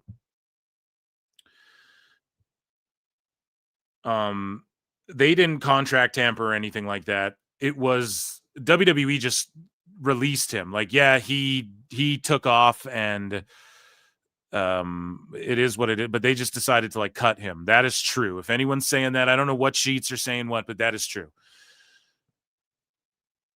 But they're accused of selectively enforcing this wellness policy. So, like, what are they trying to say? Oh, you were lit here and you weren't lit there? I don't fucking know. Lucha Blog points this out, though, and he has his fingers on the pulse of Lucha. I will say that. Okay? He might not be a big fan of WWE. He might maybe not be so favorable towards AAA and stuff, but he is like a diehard Lucha bro. And he's people again, Ringside News is citing him. I'm not saying he's like a fucking journalist. Maybe he is. I don't know if he's considered like a journalist or how people view him. But when he starts talking Lucha, like people perk up and they start listening for a reason, you know? So PW Insider reported that and I'm going to say this about the Andrade thing. I'm going to tell you guys this. If PWI is saying anything about the Andrade shit, I would just trust what they're saying. And I'll leave it at that. So Andrade was cut due to numerous wellness violations over the last year. I don't know. So addressing the report, Lucha Blog pointed out that the word numerous raises serious questions about how the policy is being enforced. or if PWI is embellishing. However, I'm inclined to believe PWI on this one fully, just my opinion. But Lucha Blog says, if someone truly violated it multiple times, there should have been suspensions, but Andrade's WWE match record shows me 30 or 90-day gaps that would indicate any punishment. Now, maybe the punishment's just 2 weeks now, guys. I don't know if it's like disclosed publicly. Is it on paper you get a 30-day suspension? I'm not entirely sure. It's out there. I mean, you guys can Google, what did he fail? Google it, fucking look it up, ask Grok or some shit, right? It's out there. So Lucha Blog says numerous means WWE is burying WWE nearly as much as they're burying AEW. How effective is a policy that allows someone to accumulate numerous violations without being suspended? Cruising through cage match quickly. There's no gap where Andrade goes between matches for 90 or even 30-day periods during that WWE run, like one would expect if someone's been violating the policy. Here's the problem with what Lucha Blog's saying. And I don't know this at all. I'm just throwing it out there. I don't know if their policy is like, hey, you piss in a cup and this thing that he popped for maybe registers the day after or the day of or a couple days after. But then if they say, hey, piss again in 1 week, and if it's still in your system, 30-day suspension. We don't know. Right? And that could be it, dude. And just, again, try and rack your brain, Brian, around what we could be alluding to here. But according to Lucha Blog, this makes WWE's wellness policy look weak and selectively enforced. So Lucha Blog goes on to say numerous violations of an effective wellness policy should trigger an automatic firing. True. Depending, though, on what they deem a violation. Now, is it a violation right when you pop for what substance? And then is it a violation if they say if in like 2 days we're going to re-piss you, and if you I don't know the ins and outs of it. So again, without knowing or being able to break down the ins and outs of it, I think it's fair that Lucha Blog is assuming this, right? Because we don't know. So just like it's fair for me to be like, well, we don't know the ins and outs, so maybe this aspect of it is the case. We also don't know if they're just like fucking around and what so don't get triggered by his he has more of a love for AEW. I prefaced it with that. Lucha Blog's chill. I truly believe that. He's not a full-blown sicko. He just enjoys what he enjoys, He's a Lucha Blog for a reason. AEW does that. They try and do the Dave's CMLL. It's the best in the world, right? So I just think it's that sort of thing. I digress. Lucha Blog saying that's not ideal. Putting aside the moral and ethical reasons why that policy existed in the first place, it means WWE is collecting information on failed wellness drug tests and then seemingly not acting on them. You really don't want to have that information on hand unless you're going to do something with it, because it will only exist to be leaked at unfavorable times or used in a legal situation. He's right about that, but it might not exist in that WWE and the level they're operating at now. And with the UFC and TKO people involved, they will, I'm telling you, man, they are crossing their T's and dotting their lowercase J's on everything. They're 10 steps ahead of the legality that any blogger or tweeter or anything could come up with. I fucking promise you. Really think about this too. What scandal, other than when the UFC was initially formed and Dana White had to fight to get it popular and everything, and people are like, it's cockfighting and all that. Okay, but aside from the actual act of MMA, even when they did the Fight Island thing, yes, all the news reports, it was controversial and they melted down about it, but it only proves my point further. No one was sued.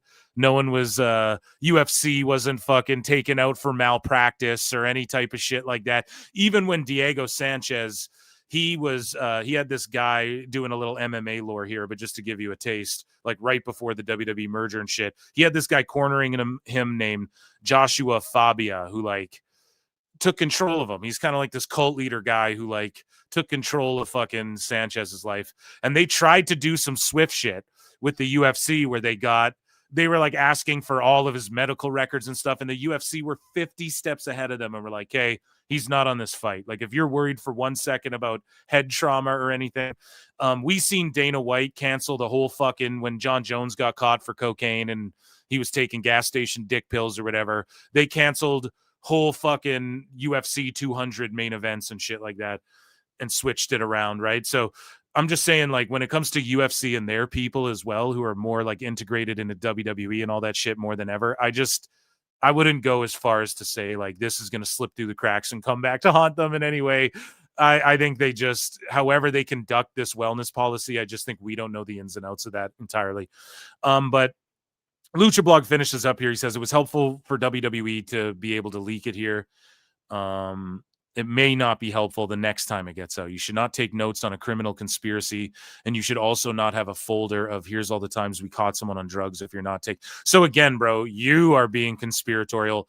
Oh, they have a folder on how many times. You don't know, dude. You don't know what they have folders of. So I would chill on all that. So a blogger, Web is Jericho, baby. Web is Jericho, mama. They just also posted this story, and it was so nice. I bookmarked it twice. And yeah, let me know in chat or in the comments below. What the fuck do you guys think? Is WWE covering up his wellness shit, and that's why they just cut ties so he could go be in AEW and so that he didn't leak all that shit and fuck with them? I don't know, but that was a very conspiratorial-ridden WWE news.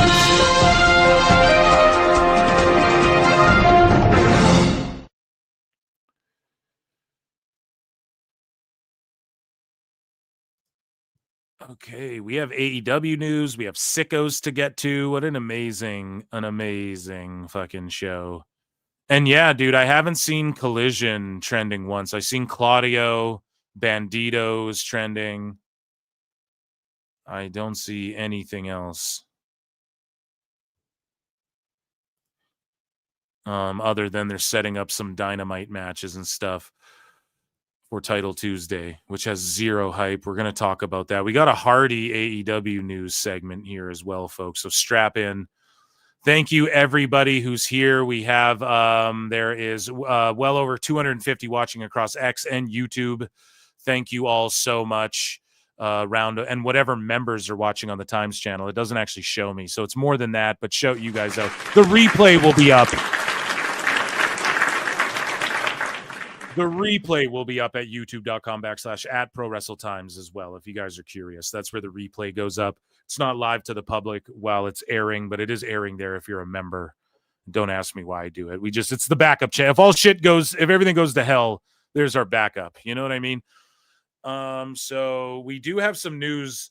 Guys, make sure you hit like, subscribe, super chat in, become a member for 99 cents, get access to my Member Monday shows. Those are always fun. And what else, man? I think we're going live Tuesday for the showdown. We got to do it, man. We've been waiting for it. So I'll pop in. I do run-ins here and there as well. And of course, Dave Meltzer, Dumb Moment of the Week. My new show, my new podcast. You can listen to it wherever podcasts are at, and it's live on YouTube Thursdays, 8 p.m. Eastern, 5 Pacific time. So that'll be this week, episode 2. It'll be a fun one. So yeah, what do we have here? Let's switch over to AEW news.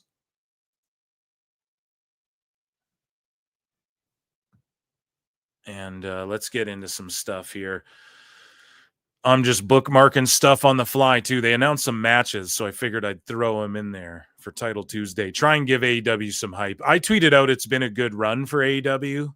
Chat, I was like, listen, it's been a good run, but TNA is going to, like, I'm sorry. If they get on CW or something, I don't see it going so well for them. Just being completely honest.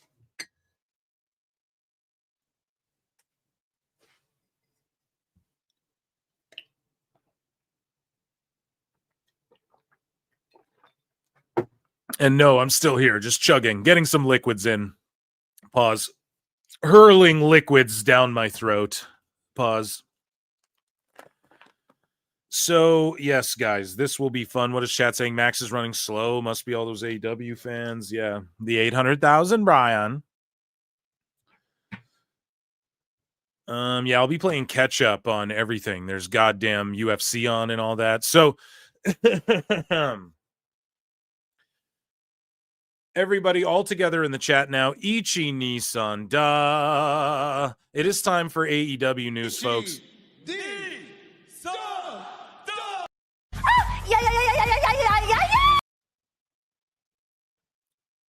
So AEW Collision, this was last week,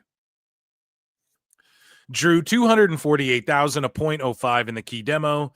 These are the final numbers using the more reliable Big Panel Plus data. Now, Dave Meltzer's, and we're going to cover this on Thursday's show, but Dave can't avoid getting roasted on PWT ever.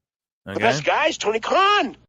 Dave Meltzer's creating this narrative of like, oh man, this is a disaster. It's the worst thing that could have ever happened. He's saying that because it's harder for him to bullshit. These numbers are more accurate. And I read something, I hope I bookmarked it, but someone tweeted out, I think it was Switchblade, it adds 45 million more homes or some shit. Am I right about that? So it's giving you a larger sample size, and you're seeing AEW's ratings are down. And Dave wants you to believe that with a larger sample size, like all this does is discredits the whole Max theory. Like, oh, all these people went to watch on Max. Nielsen's just one sample size. It's just this one number. So when we increase that sample size and we see Dynamite's doing like and the numbers are more accurate for Switchblade could break it all down way better than I'll get him to write a thread or something. I'll hit him up. But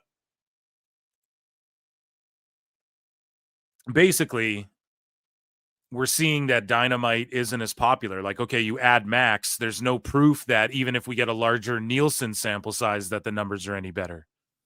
Seems so far like they're shittier. Now, you can attribute that to all wrestling's had shitty ratings lately, Brian, or whatever the fuck you want. But I mean, hey, we're just looking at it. We're just playing the ball as she lies, right? So moving forward, the final Nielsen numbers will take longer to be released. So whenever you guys see these first numbers, so far, we're tracking here at PWT, they're trending higher than they actually are for both WWE and AEW, and people are jumping the gun. Wait a little bit, wait an extra day or two, and then those fucking next numbers will come out and they will be muy spot on, okay? They will be indelibly on point. So, thank you, Switchblade, for keeping us up on all that. Multiple WWE sources confirmed that Andrade was cut due to numerous wellness violations over the last year. So I guess he's an AEW superstar, and I put it in here. WWE chose to cut him as opposed to paying him another 90 days to keep him from performing elsewhere. So there was a non-compete clause. I will say to those theories that we're all hearing about Andrade and the wellness policies of WWE and all that, I will say, like, they did just wash their hands of him. So maybe that lends some credibility to those theories. I will just throw that out there, right? I won't just discard a fucking theory just because. So the 6-year anniversary went down, we all know. So Sari and Alex Windsor. So think about this. Alex Windsor, Bruv's gal. I don't know. What do they call gals? Old gals down there in the UK in jolly old Britain land. But, she had her, like, title run. They just put her on TV, shoved her down our throats, gave her a little title challenger run, rather. Like, run at the belt, rather. She loses in ROH. What the fuck? Like, Tony doesn't know what the fuck he's doing at all. So she's just there, and then Sari, everyone was hyped. Sari's there. She's going to debut. Tony scooped her up and just sent her to Ring of Honor. This is the coveted. This is Dave Meltzer. Oh, they want her so bad, Brian. They want Sari. WWE wants her. They lost out on her. They just threw her on ROH. Like, what the fuck? Here's their debuts, though. Mina Shirakawa gets over before and after Mariah May fucking just sent her to ROH. And 0 points. the team of the IWGP Women's Champion, Sarah Lee and Alex Poison.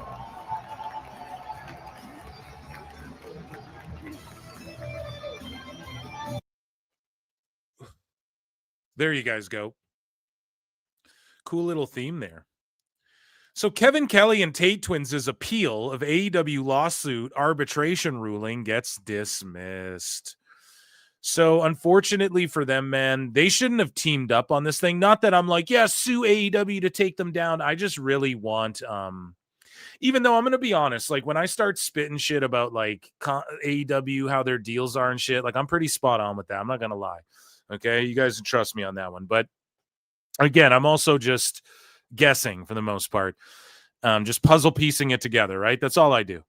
But when it comes to this legal shit, I don't fucking, it's above my pay grade. And I'll tell you this, I want the legal shit. All I want is because we're nosy, like the same way I mark out over Hulk Hogan's contract getting released on the internet after WCW went out of business. I want to see how the fucking AEW stuff works in that regard, right? Just because it'll be funny. I know it will.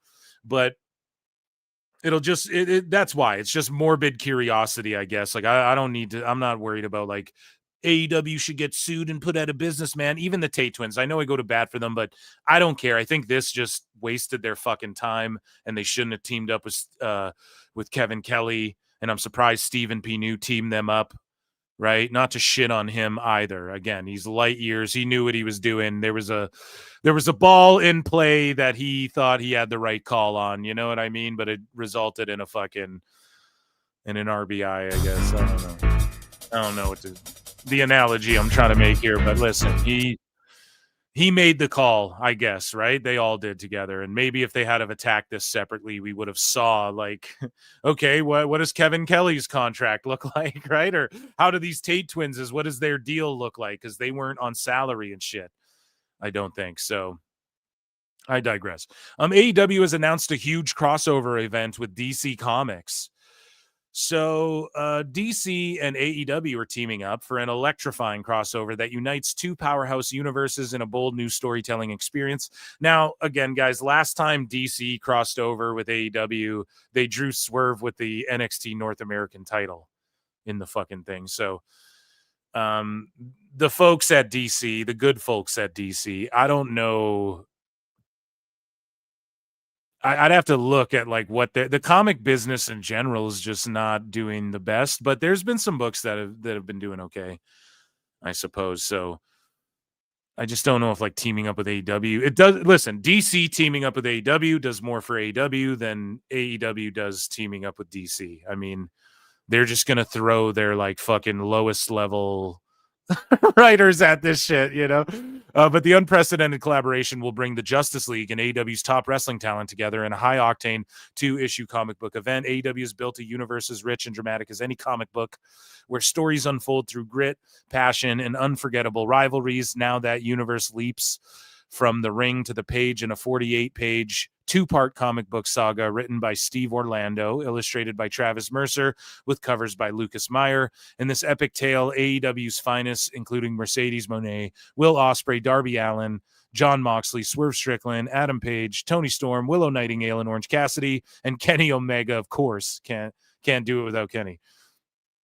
Team up with legendary DC superheroes, including Aquaman, Batman, Nightwing, Green Lanterns, Guy Gardner and Jon Stewart, Hawkgirl, Zatanna, Wonder Woman, Harley Quinn. Together, they must recover the big galactic belt and prevent a cosmic catastrophe. Assemble, Super Friends. AEW. Assemble, Bumbleclot Club. Yeah, I mean, that's cool. I should like read and review this thing, is what I'm thinking. I wonder if it's for DC AEW Comic Book 2025.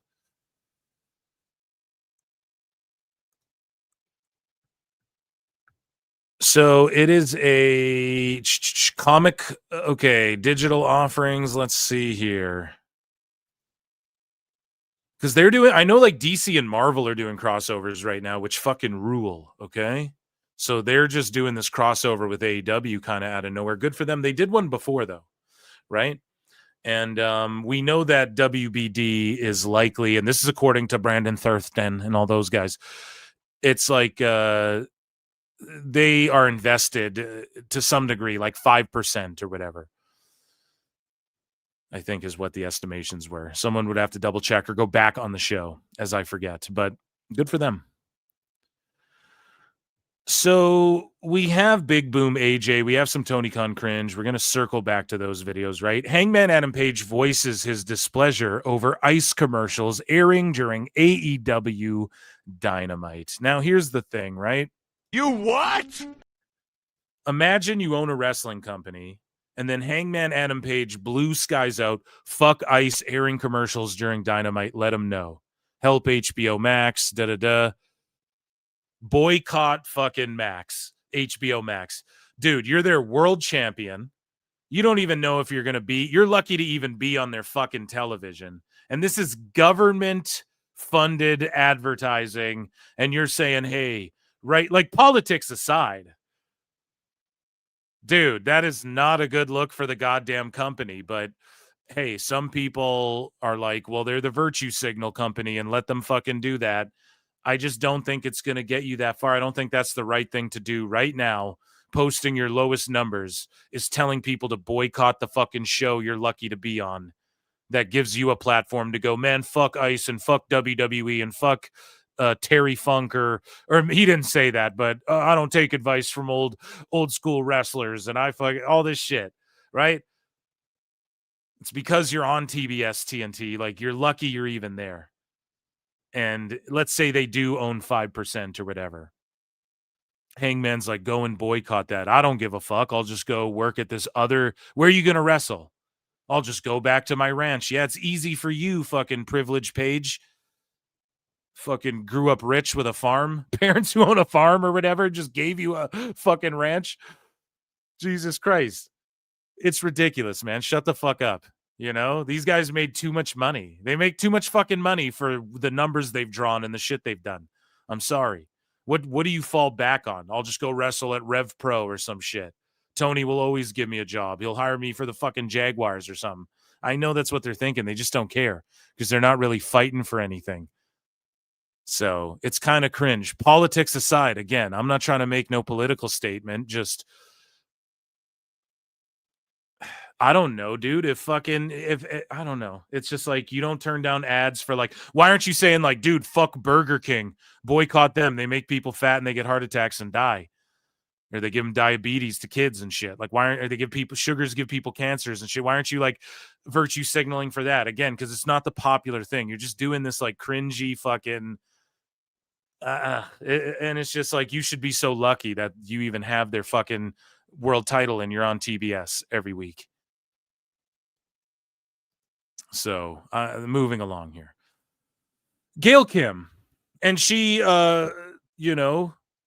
agrees with my sentiments here because I said the same thing as Gail's saying here on Huge Pop. Shout out Huge Pop. Gail says Kenny Omega's tweets towards her were very derogatory. And she says even what he said, though, was very derogatory. Again, he was probably reading things online and believing the AEW fans who twisted all the messaging, in my opinion. I don't know. Maybe he did read my original answer. But to say I do the splits, I didn't even know what that meant at first. I'm like, what do you mean? I do the splits for TKO? I'm like, what was he talking about? You fucking sicko. It just doesn't help with cringe responses that are like, dude, yeah, that's just sicko shit. God damn it. You know, I try and defend Kenny so much, then he just says dumbass shit like this. Because I said the same thing, like do the splits on it as well. It's Gail, it's not just do the splits, it's do the splits on it for TKO. On what, Kenny? You sick weirdy? Jesus. Like you're talking to a woman here, like a veteran, like a woman she didn't make fun of Rio. She said the sexualization of what the camera guy was seemingly doing, and which I pointed out they do to all the wrestlers, by the way. Women wrestlers, but just her attire comes across as, if you were to just generally describe what does Riho dress as, I already did this bit, but I was, I don't know, kind of like Sailor Moon, I guess, but like kind of like a Japanese schoolgirl, I guess. That would just be the easy way to describe what she's dressed as. It's just a generality. It's not like to diminish, you know, it's like with Rhea Ripley and Liv Morgan, what do people say? Oh, they're wearing like full-on lingerie, dominatrix type stuff. Is that offensive? I mean, I get maybe, right? It's just a general way of what's Sol Ruka? She's like a surfer chick, bro. Is that offensive? I don't know. It's just, we're just speaking in generalities here. And I don't use the schoolgirl thing, but like if people use that to describe it, you can't get triggered by that, man. It's just what it seems like. Okay. That can't offend you. It's insane to me that people get offended by shit like this. And Gail didn't even diminish her.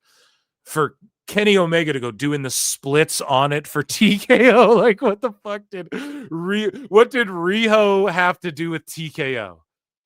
Like it's always about WWE in their minds, and then it's always some like weird sicko fucking MJF is telling people to delete themselves. I guess that guy was being pretty fucked up, but you know, and then Kenny Omega's like doing the splits on it to a girl. It's like, I don't know, dude, that just seems in poor taste. But Gail's like, I don't even understand it. Yeah, Kenny, she's a fucking boomer. How old is Kenny though? He's probably the same age as she is. Like Gail's just old school. She got brought up and brought in by old school people, man. You can't fucking blame her for having a difference of opinion. And it's crazy that she even, you know, made the headlines for a week straight for having meltdowns against, or not. She wasn't having meltdowns. People were having meltdowns towards her, but she entirely just fucking responded to everyone. It was crazy. She didn't need to do all that, but I'm not even hating on her for it because it's not like she does it all the time. She's just like, I got time. I ain't busy this weekend. You know, what's up? Let me just fucking let them all know. I don't hate on that either. But meanwhile, Kenny Omega's doing this. Oh, you're doing the splits for it. Yeah, buddy, you're doing the fucking Macarena on it for Tony Montana. Look at this shit. And they wonder why they're doing 400,000 on their 6-year anniversary show. And then they're telling people, oh, you guys are doing splits on it, and Harvey Weinstein and all this shit. It's just, you guys are real sickos, man. And I like Kenny, but he fucked around too much. This guy said doing the splits on it. He's put fingers up a dude's ass in New Japan. Right? So Gail Kim further addressed her comments regarding Riho. Says people who used to work in AEW reached out to her to tell her they agreed. Yeah, they'll do that. They'll fucking do that.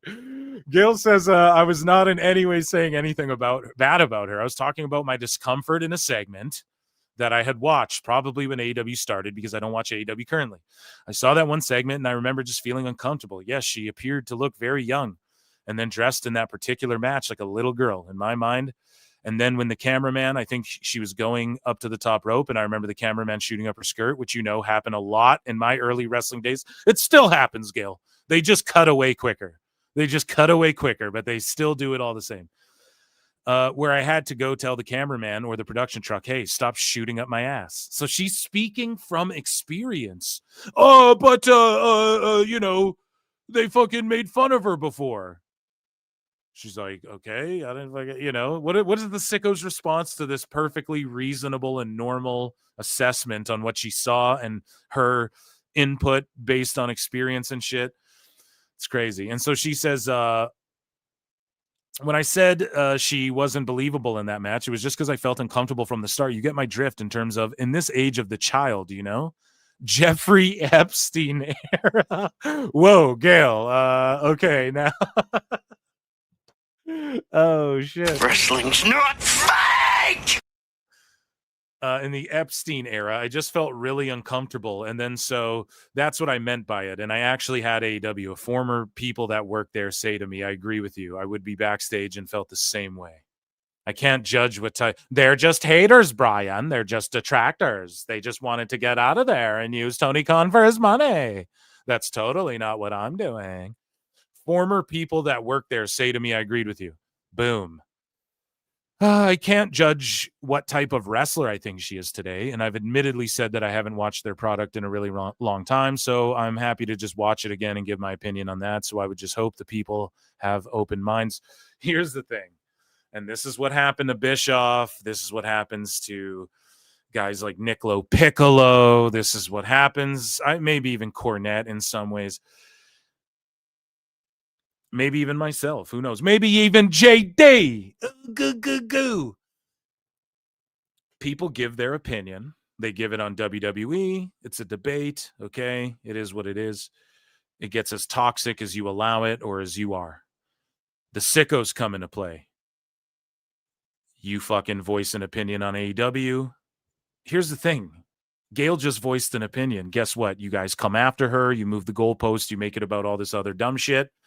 What happened is you awoken a beast in her. Okay, and it's slowly changing with the feeling to me, right? Fucking sickos, dude. Ooh, Chinappa, come on, get down with the sickness. You fucking woke a demon up in her. She wasn't even watching AEW. Now she's going to watch it and tell you what she thinks. That's what I think of, yeah. She's going to tell you what she thinks now. Every week she's going to shit on it and bury it. And her voice, the more you guys try and discredit Gail Kim, the more people go, nope, here's her accolades, here's her resume, here's her fucking stat sheet. And the more you guys look like assholes, and the more it turns people off, and the more it pushes people away, and the more it just lends credence to what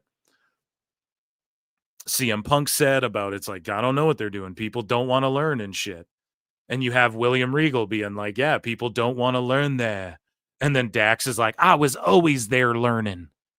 And William Regal's like, yeah, you're not the guy I'm fucking talking about, bro. You're 38. You're fucking...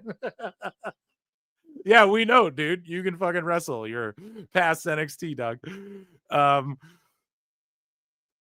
That aside, it's just the more you guys try to pretend like Gail Kim ain't shit and say things like name a Gail Kim match and shit, it just makes your side look stupider and stupider in this argument. Or more stupid, whatever. Someone's going to correct me on that. But yeah, I'm Team Gail here. You guys want to ask Team NXT, Team TNA? I'm Team Gail against Team Sickos here for certainly. And you've just woken up a demon now. She's going to review the shit. She's going to put over some shit. And you guys are going to try and reject it. And you won't talk about that. And you're just going to melt down about all the bad shit she's now going to say. And not because you guys were mean to her, because she's just going to objectively say what it is. And then you can't refute that, but you're going to spurg out about it anyways. Moving along. Wrestle Dream.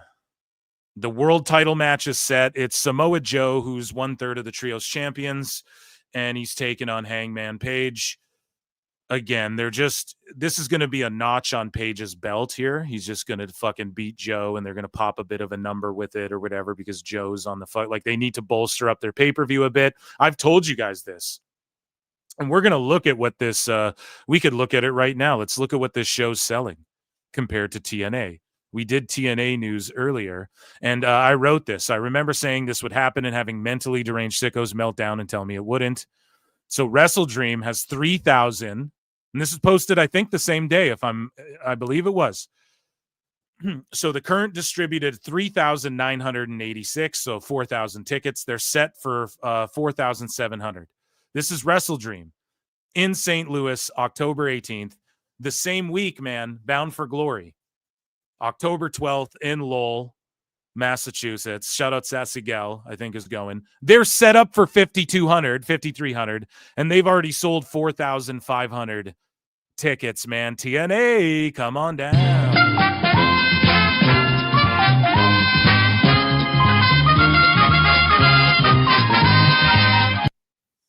Now, I'll hold the L where it's appropriate. Like, I talk shit, and I was like, TNA PLEs are going to be doing like 7,000, 8,000. When they start drawing 8,000 by the end of the year, well, they didn't do that. I was talking a lot of shit. I thought by Bound for Glory, they'd do like an 8,000. I think, didn't they do 7,000 for Slammiversary, though? It was crazy. So Either way, though, they're still they're outdrawing the PLEs. Period. Point blank. They're starting to do that. Once the TV deal happens, holy shit, heads are going to spin. I put out another tweet saying, like, it's been fun and everything for AEW, but, like, I just think it's a wash now. Like, it's over, you know? 1, 2, 3, dude, ring the fucking bell. It's over. And yeah, I mean, they've sold, likely, if we were to update the ticket sale, TNA's probably for BFG sold more tickets than AEW's even set up for Wrestle Dream. So that's why Joe versus Hangman is going down as well, and that's why they want to do Andrade Omega, and Dave's freaking out about that because he hates Andrade. And I'll give Dave credit. He hated on Andrade before he left AEW. He's hating on Andrade again upon his return. But he wants to see Fletcher Omega because he wants to give that 8 stars. We'll talk about that in coming. I'm sure the next pay-per-view will be Fletcher Omega. But it's Andrade Omega and it's Joe Hangman because Tony's hoping to, like, sell some more tickets and pop a number. I mean, some redacts will be like, oh, last minute, when AEW's tickets magically spike up last minute like they do every fucking time because Tony Khan will put the tickets on sale for $6 walking in the fucking door and he buys 2,000 of them himself for 1,000, which whatever. I don't get mad when WWE fluffs the numbers a bit. I've always kept that same energy. Whatever. If Tony's going to do that, they're carny bookers. We can see based on the interest, the attendances overall and shit. It doesn't matter. At the end of the day, Bound for Glory is going to end up announcing a higher attendance. Or if it's off by like 1,000, I'm telling you right now, Tony just papered his shit up a little bit because he can afford to do that. And he's been accused. And we've seen it before too. And we've heard the rumors. We've brought the stories to this show. We've seen tickets that say comped on them. Maybe people are taking the time to AI that and shit. I don't fucking know. You know, you don't know anymore in 2025, do you there, Lex? What do you know these days, Lex? I don't know. Me neither, bud. But yeah, so TNA, they're outdrawing. They're outdrawing. And the reason Joe's thrown on there, even though he's a trios champ, is because they just need to bolster up a bit of ticket sales and some interest, and Joe does that. And that's why I've said he needs to fucking be their world champion and all this shit. But Tony, here's the thing. Look at the videos of how Joe and Tony Khan interact. And there's like a brief moment of them, of Joe giving Tony a fist bump when he goes in for a hug. It's like a split-second moment on the 10 minutes of Tony Khan video, which I implore you all to check out on my YouTube channel and on Patreon. There's a longer version because, you know, YouTube, there's like a version where I EFAP it as well and stuff with, I think, Marv the Movie Monster. But anyways, back to this. Joe doesn't hug fucking Tony and all that. He's not giving him hugs. He's not making out with him like some of these other guys do. He just keeps it super professional. And like Joe even said on CVV's interview, he's like, yeah, we'll do it. They were talking about WWE and he's like, yeah, and in the future, we'll have more matches. Like Joe will go back to WWE one day. He will work there again. I am so fucking certain of that. But his deal might, I don't know. I think 2027 is going to be another wild year. I've always predicted that. And I'm not, I have no insight on that. I'm just saying, like, maybe that's a year. I think he's got to be still in AEW for a while, would be my prediction. But at the same time, who knows? Let Joe, if Joe comes back and they stick him on commentary again, he was great on commentary.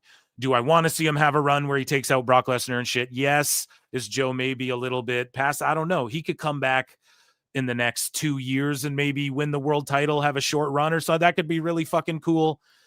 And I just think the way Joe spoke on CVV and shit is the reason why. It's not that he buried AEW. He's a consummate profesh, right? It's just that he's like, yeah, I mean, I'll run it back with people in WWE in the future too. Like, it's just him basically saying, he said it right there on CVV. Like, yeah, I'll fucking go back to WWE when this deal's up. If the money's right and they let me do my acting shit. Well, what has WWE been letting people do more of? Fucking acting shit, right? So I just think Joe, they'd have no problem bringing him fucking back. And he's just like a mind you want backstage and shit too. Like, he's just one of the fucking, in my top 5 probably all time for me is Joey Headknocker. Now, am I pumped for him and Hangman? I am. I'm not going to lie, because Joe won't do a... Look at the match Joe had with Punk. Like, he's not going to go out there and do 45 minutes and let fucking Hangman tombstone him off the fucking... it's not going to be all that. It's going to be a banger. It's going to be two fucking guys going out there, slugging it out, and Joe is going to put on a primarily psychology-based match with Hangman that fucking makes Hangman look really good and really strong coming off the back of it. And if Joe slips away with the title, I'll start glazing AEW again tomorrow. I'll start shilling AEW like fucking Meltzer, okay? I'll be watching that shit. I'll be reviewing it on Cage Match and shit. Oh my God, it's the greatest thing I've ever seen. So we have some more news here. Trent Beretta, I'm going to check him with chat in a moment. Trent Beretta has been dealing with an arm injury in recent months. And the hope is he will be back in the ring within the next few months. And I'm sitting here like, dude, didn't he retire? Like, didn't he like do some retirement angle and then fucking, I don't know. It doesn't matter. Either way, I hope Trent Beretta is okay. Eddie Kingston announced for an indie show next month. So again, Andrade comes back. Kingston's doing indie shows, and they're not going to be on the same show. They're going to keep them separated. That's what Tony does. Hopefully a situation doesn't arise where he fears for his fucking life again. That's great. But there you go. At PWJ whatever. Shout it out. And there's my free plug for that indie show there. And hopefully Eddie puts on a good match. So AEW scored its lowest audience in 18 to 49 rating in show history on Wednesday night with the new Nielsen Big Data Plus panel rating system. It was the second episode of Dynamite to be tracked using the new methodology. And then fucking Switchblade was melting down. He's like, why isn't Raj acknowledging the new fucking system and shit? I'm like, because Switchblade, you're fucking 4 steps ahead of everybody on this shit.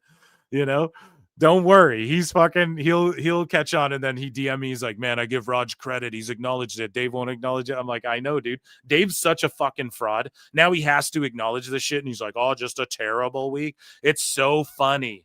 It's so funny. He's had a horribly bad last couple of years, but to make it about Raj here, who's been just posting objective shit. Everybody goes, oh, of course you try to make Raj posts the exact verbatim, word for word, same fucking thing about Raw and Dynamite every single week. And people go under the WWE shit and try and say he's shilling. And then they go under the AEW shit and say, oh, he's trying to make AEW look bad.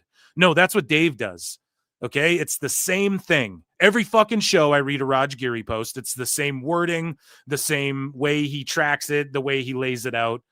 It's just him stating this information that he's accumulated the exact same way every fucking week. Meanwhile, Dave Meltzer has like there was a Quidditch game on. There was a poodle shaving contest over on Channel 6, right? He's got a different explanation. The fucking NXT ratings are like, this is what they are. And then AEW, there's like a paragraph. There's like 4 sentences about how he came to the conclusion. And then with Raw, he's like, I'm writing a very special article. Tune in, message board reader. Raj just presents the data. Now people see that there's more text here. Yeah, because now there's 2 sets of numbers. Now it's the big data plus panel, whatever Nielsen's doing. You have to elaborate a little bit more. So yes, there's more information here. There's more context, and there likely will be in the future, but it will remain the same structure here. I don't get why people go so hard on Raj. He got drunk one time and drunkenly tweeted shit out. Gives a fuck. So Dynamite averaged 465K viewers, down 16%. Isn't that the lowest of all time? 0.09 in the key demo. A 0.09 in the key demo. And remember, Dave does all this shit too. Dave Meltzer, Dumb Moment of the Week, Thursdays on YouTube, live, 8 p.m. Eastern, 5 p.m. Pacific. Dave Meltzer, though, he keeps doing this thing where he's like, where he's like, oh, it's the fucking ratings. Then it's the key demo matters. And then now he's talking about, oh, you're foolish if you think overall ratings matter. Otherwise, WWE and AEW both wouldn't, blah, blah, blah, blah, blah. Which it doesn't matter which one of those things is fucking true.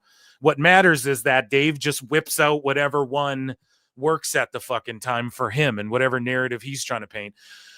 So Raj says, as always, these numbers do not include the HBO Max simulcast. Dynamite was number 5 for the night on cable behind MLB Wildcard Series, Gutfeld, Jesse Waters, Primetime, Hannity, and The Challenge. Now, again, we give Meltzer shit because he compares news to AEW. And he goes, well, all the other shows weren't blah, blah, blah, which is foolish to do. Just to clarify, Raj isn't comparing them in that way. He's just stating what else was on television and what they were behind in that time. Because people try and do that too. Well, Raj brings up the news and shit. No, stupid. Context is king. Like, Dave brings it up and he compares like the type of ratings AEW does with the type of ratings fucking the news does. Fox News, even though it's all these different, it's Jesse Waters, Gutfeld, Hannity, and The Challenge. It's like 4 fucking shows. Raj is just telling you this is what else was on. So year over year, Dynamite was down 32%, while the 18 to 49 was down 55. Well, young people are just on that. Stupid idiot. Holy dude, that's brutal. That's brutal, man. It's time. People want a new wrestling company to swoop in. It might be TNA, even though they're like an old company. It might be their chance to swoop in. Sari made her ROH debut. We watched that. So Switchblade had this to say, responding to Awful, who posted the ratings here. He says, the quarter hours? Switchblade says, why do they continue to do the overrun? 99.9% of the time, the overrun they do drags the final number down, as it's 99.9% always lower than the 2-hour average. You are making your numbers look worse. Fucking A, buddy. We all know that, but it just doesn't matter. Like, you could do anything. 400,000 just dropping. I mean, it just plummets. The overall gets hurt. Tony Khan doesn't study and learn. Dave Meltzer doesn't study and learn. They haven't learned their goddamn lesson. And they just keep doing this over and over. And it's never going to work for them. And if you count the lead in, I mean, it's always a little bit inflated. I'm not going to break down each quarter hour, but Adam Page backstage promo, Tony Storm versus Ty Mello. And then Guevara, Kingston. Oh, so was Guevara around with Kingston? So maybe they worked their shit out. I wonder how Andrade, or was it just like a pre-tape thing? It could have been pre-tape. Ad break, Joe was back. And then it just, then you got Joe back there. People turning off the show. Poor Joe. And then, yeah, you end the show with like Statlander and Darby Allin and Shafir and Yuta. And then Death Riders and shit, which have just killed their company. And even if you didn't add in the overrun, though, the average is fucking terrible. Like, their ratings are just in the shits, man. And I don't care what anyone's saying. There's not a babillion people watching on Max. Former AEW Women's World Champion Shida reveals she re-signed with the company. God damn it. God damn it. I really, really wish that she stayed, or pardon me, didn't stay in AEW and moved on over to WWE. Although, where would they fit her right now? I totally, like, she's above NXT, but where do you put her? You know, you got Julia with the US title. I don't know. And Tony's probably paying her an arm and a leg, but Shida should be on Dynamite like every week and shit. She was really fucking good, man. And her title run was pretty good. And I just think she started doing some dumb shit too, I think, to appease Tony Khan a little bit. Because all the women like get hardcore in this company too. Like, it's not cool that Willow gets hardcore when everyone gets fucking hardcore now. It's just stupid. And Shida was kind of like getting hardcore there a bit for a little while too, and it was like, what are you doing? And then we just don't see her. And then some of the ladies we want to see and these Joshis we want to see, they're fucking like Mina Shirakawa and shit. They're just stuck in ROH. And Sari, this big signing, all the sickos were like, WWE lost out. Sari's a game changer. WWE covets Sari and shit. She just debuts in ROH. with Alex Windsor, who they forced down her throats for 3 weeks or 2 months, and then she gets a title shot, then she loses, now she's just an ROH.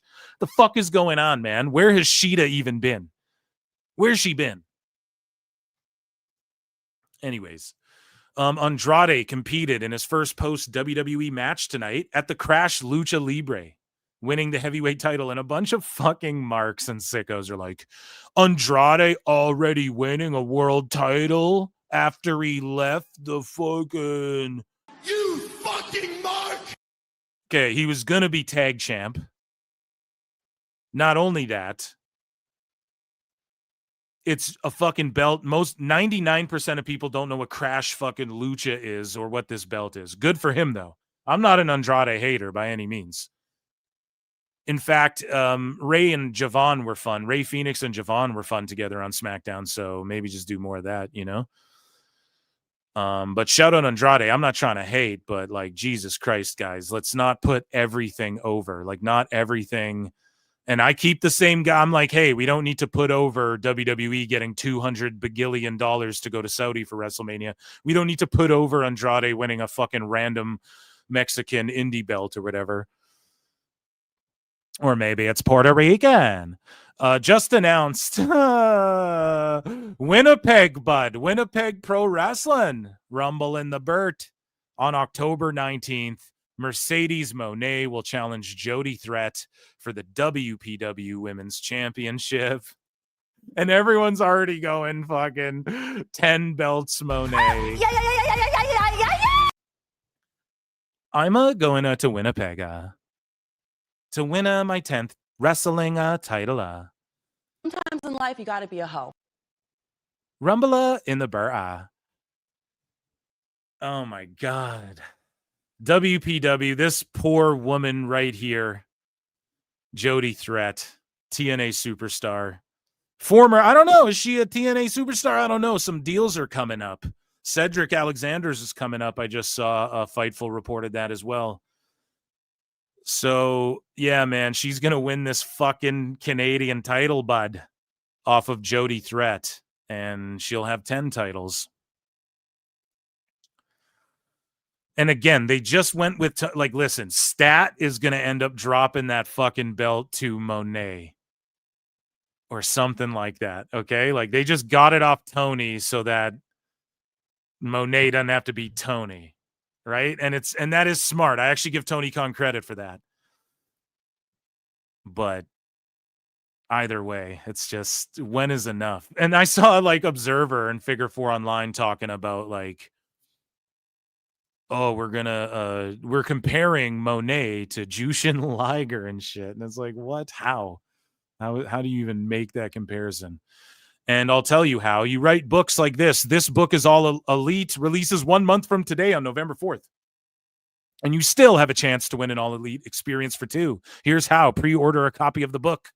Submit your proof of purchase or screenshot, blah, blah, blah. So you can win a VIP package for 2 by buying this book. This book is all elite. Now, Jericho won't leave the company until after this book comes out, which it comes out right away. But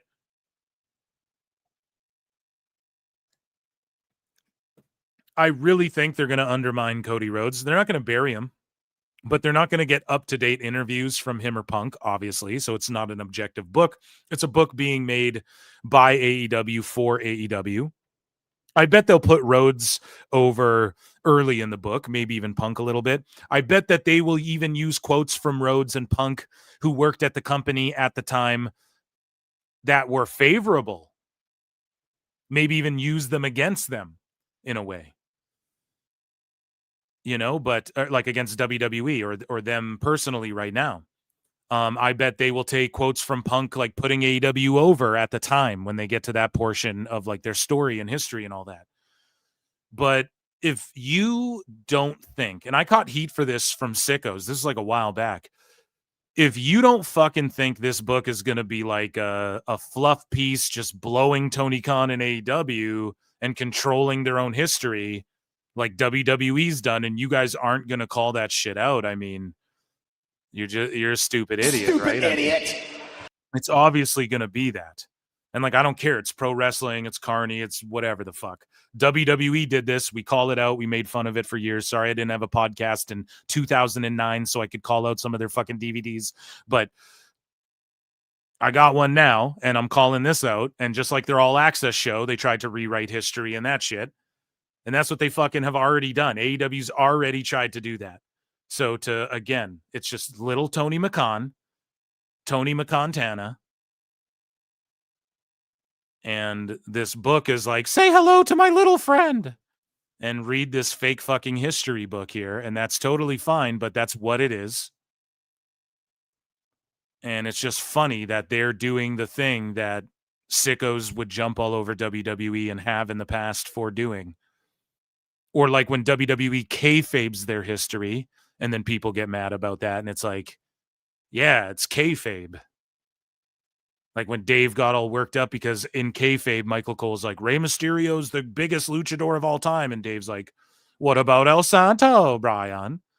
It's like, yeah, dude, it's a fucking TV show. They're getting themselves over. So if he doesn't keep the same energy with this fake book, then I'm surprised it doesn't come with a 4-pack of crayons.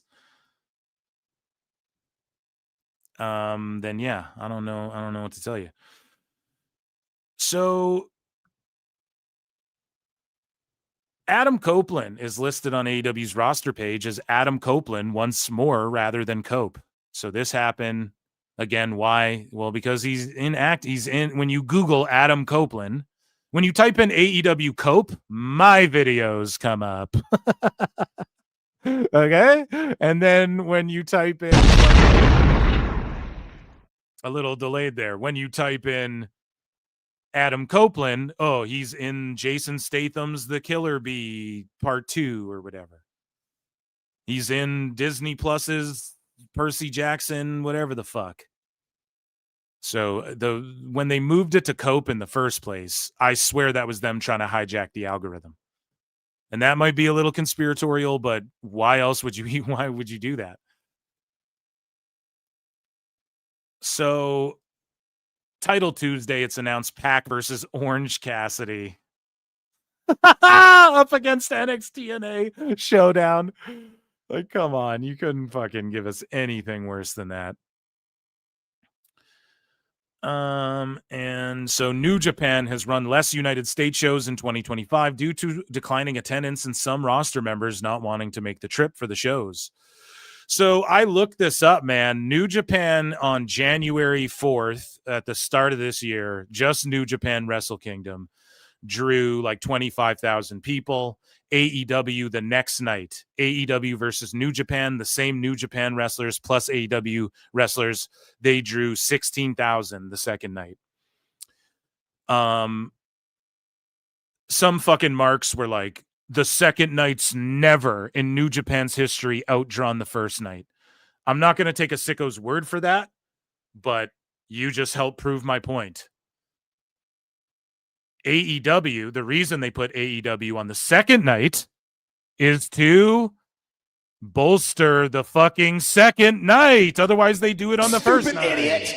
But instead, the first night, they let their guys have, and then the second night, AEW guys are supposed to come in and help garner interest, help sell more tickets, and help New Japan America, which it has not done. It hasn't done either of those things. So now, if New Japan in America with AEW was doing real well, and they were doing more shows, but then that you showed me that pay-per-view statistic, I would go, okay, maybe you're right, fuck me.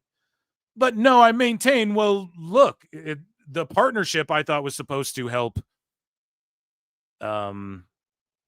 what's the word? Release some of that fucking burden on New Japan to fill up, that second night, and some of these other events, and some of when they go on excursion and shit like that, and like to boost up interest in the G1 and all this shit. I thought that was the whole point of partnering with someone.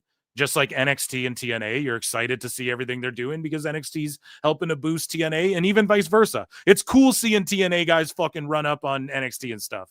It's sweet, man. I love it. I'm a filthy mark, dude. I love shit like that. Phil S. Marks. But I maintain that, yeah, dude, they are being outdrawn by New Japan when they're supposed to be there to help boost. They couldn't even hit 20K. Why'd they get outdrawn the next night by almost 10K? Is that the case every year? I don't fucking know. And they are doing less American shows. That's their American partners, dude. Why is that fucking happening? That's who they cross over with. They did a crossover event. There's no fucking interest. And you're just like, well, it always does less. Well, yeah, because it's not always AEW Forbidden Door the next day right after. So I don't know, man. If I'll see AEW helping New Japan. I'll believe it when I see it, I guess is what I'm getting at here. Let's check in with chat. I know it's been a minute. Jesus Christ, I'm losing my mind. We have some Tony Khan Crange, and we have like some AJ Big Boom, Rizzler, Twizzler, whatever their names are, right? Ray J's World for 5 says the advantage NXT has to AEW is they are on free TV. Yeah, I mean, I think also like having WWE's promotional machine behind you. I acknowledge. Thank you so much for the $5 super chat. I appreciate that. I think maybe having WWE's like they're just better at promoting and marketing, and not just in the ways that like Dave Meltzer uses as a fucking excuse, in the ways that matter, like social media presence, how they put their content out there, how accessible they are. All of those things, I think, factor into it. Ray J's World for 5 again says DC crossover with AEW is soon geeky, and that's bad. WWE with Fanatics proves pro wrestling is for geeky jocks. Geeky jocks, is that a thing? In 2025 it is, dude. Come on now, Eric. The DC crossover with AEW, it's just like I was looking up, is it for free comic book?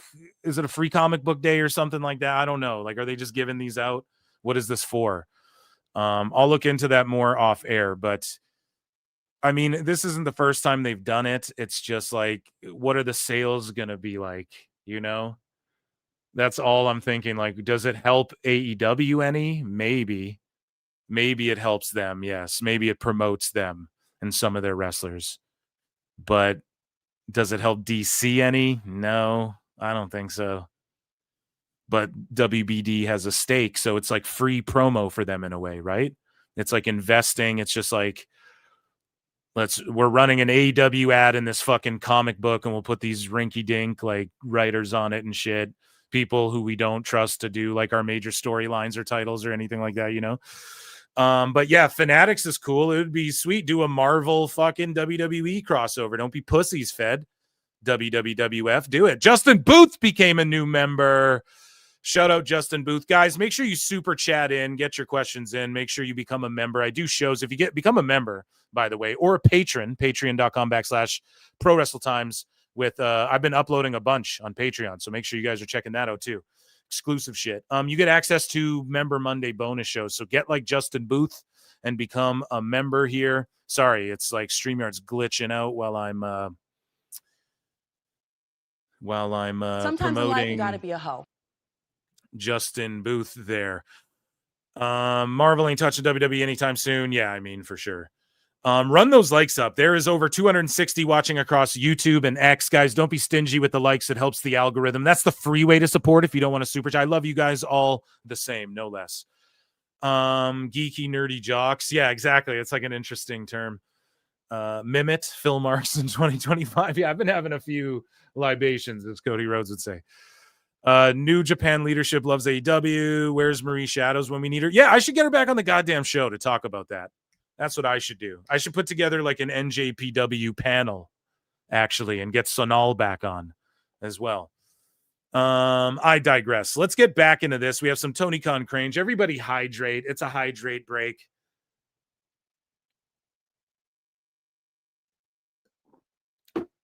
AKA chug down some fucking whatever you're drinking. It is Saturday.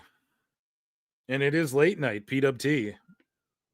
And don't forget Dave Meltzer, Dumb Moment of the Week, Thursday, live on YouTube and wherever you listen to podcasts immediately after. Thursdays, 8 p.m. Eastern, 5 p.m. Pacific. Okay, so Tony Khan, let's do Rizzler and Big Boom first. So again, we're gonna get kind of Don Stevens for this, so I'm gonna kind of like scroll it up a bit. We're just gonna play it. Let's listen to what this is an exclusive. This is what AJ Bifumo said. He wants to get his hands on Rocky Romero and Trenty Locks, aka Trent Beretta, who's undergoing surgery. So is he gonna wrestle? I think this Big Boom AJ kid is going to wrestle in a match if he hasn't already. I know Callis choked him out, but there's like 100 guys in the Callis family, and I think he's going to be in one of these fucking matches. I think he was in one already, wasn't he? I don't know. I'm not against these Big Boom guys like being on the AEW show, though. It's just a matter of like, you can't do this. And then I've said this a billion times. I'm getting sick of saying it, but I'll say it one last time right here. You can't have these guys on the show and then have Moxley getting carved up and impaled and shit. It's just like, who are you marketing the show to then at that point, right? And it doesn't have to be all kids. It doesn't have to be all, but come on. Anyways, let's take a listen to what they have to say about Roppongi Vice. Big Justice, what an honor this is to be here at AEW Dynamite 6, the 6-year anniversary of AEW Dynamite. What a huge honor it is. The only thing you're forgetting is that you don't even work here. What are you talking about? Yeah. What do you two gluttons know about anniversaries? Well, I'll tell you what, Rocky, I'll tell you what we do know about anniversaries. We do know that Full Gear will be... And then he looks at the fucking camera, bro. Oh, he's such an influencer. Our 1-year anniversary here at AEW. And speaking of Full Gear, why don't you bring the... He's good, though, dude. He knows how to sell the game. Like, he looks at the camera says the date and time, and then he looks back at them to talk shit. Like, as far as sales go, I mean, he's got it down. Callis family. Bring Don Callis, bring a new Andrade, but most of all, the two of you come to Full Gear. So Andrade left, and now he's going to do a thing with Big Boom AJ and the Costco guys as part of Callis's family on the fucking pre-show of Wrestle Dream or whatever. Or I don't know, is this going down on Collision or some shit? I don't know, but that's what's happening here with Andrade since leaving WWE. Let's finish what we started at All In. And you know what, Rocky? I see you wearing some Air Maxes. Yes, so what? You need a boost in your height? Why are you trying to get pie-faced again? You remember what I did to you? No. And speaking of what he did to you, what's with this cast here, Trent? That has nothing to do with what he did. I got hurt doing something else. We don't have to talk about it. A horrific pickleball accident. I'll tell you what, guys. None of that matters. Why don't the two of you come to Full Gear and take on me and Big Justice? Let's do this. Are you nuts? A man... Full Gear? When the fuck is Full Gear? When's Full Gear? Baby and a child? It's illegal to fight a child. It's illegal. You trying to trick us? Trying to trick us, get us into some trouble, aren't you? You know what? I got a better idea. How about Big Boom AJ and a partner of your choice against RPG Vice? Good idea. Good luck finding somebody to team with you, though. You got no friends. Internet doesn't count as friends. I got hurt doing something else. No. God, why is everyone like, haha, we're nerdy? Like, nah, man, we got hurt. I got hurt. Like, everybody's like a nerdy fucking heel. Haha, man. Oh, God. Friends, losers. These two guys are the most money AEW has. I'm not even lying. They should fucking... I give them 3 booms. Boom, boom. These guys are okay, man. I like these fellas right here. So here's Big Boom AJ. He has a message for Andrade Alidala. And it's so funny too, because Big Boom AJ, we know how much he loves WWE. We know how much he wishes he was in WWE. And then what does Big Boom AJ do? Parlays his AEW, I don't know, partnership. I don't know if they just said, you don't even work here. So it's just like a per appearance thing, whatever. But hey, listen, this partnership works in a way where Tony Khan can be like, can you please remove the WWE title? Can you pull down that video, please?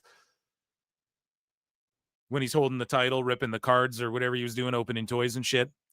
But what does Big Boom do? He waits till a WWE superstar leaves WWE, shows up in AEW, and then he goes, hey, I want a match against you. Boom. Pretty funny. Let's see what a Big Boom AJ has to say about Andrade Cien Almas. Andrade wants to know who I am. I realize you haven't been here for a little while, Andrade, so let me introduce myself. I'm Big Boom AJ, the man that will be taking down your Callis family members, Rocky Romero and Trent Barretta at Full Gear. Now, I see you already started some trouble with my man Kenny Omega, so I don't know why you're looking for any other trouble, but understand one thing. I'm the man around here that brings the boom! Andrade wants to know who I am. We bring the boom to your crew. Okay. So there was Big Boom AJ. We have some Tony Khan cringe here, but there was a column written. And this wasn't written by Dave Meltzer, by the way. The guy who wrote this was the dude from The Observer that I owned. You guys remember when that Observer writer was waiting? He put a tweet out saying, I can't wait for people to come after to say this isn't a legit blah, blah, blah. And then I'd quote tweeted it. And I guess he vanity searched the article when it was posted, like he did here as well, because Meltzer said what quote tweeted this and pointed out it's a column why Dynamite and Tony Khan cannot win on Tuesday night. Just built-in excuses ready to go. And Meltzer said what posted this shit. And then this guy who's an Observer writer, he got hired by Dave or Brian. He told me, he said, he's like, Dave didn't even hire me. It's it doesn't matter, man. They know what his ideals are. And so they fucking hire people. It's oh man, yeah, I think Batman blows. We were talking about DC earlier. I don't know. I think Batman blows chunks and I love Spider-Man. DC's gonna hire me to fucking write columns on their website about Batman. You know what I'm saying? It doesn't work that way, asshole. I forget this guy's name too. But he's just waiting to pick fights with people who go at his articles and shit. He can't wait for it, but he just gets owned. And he also doesn't edit and use spell check.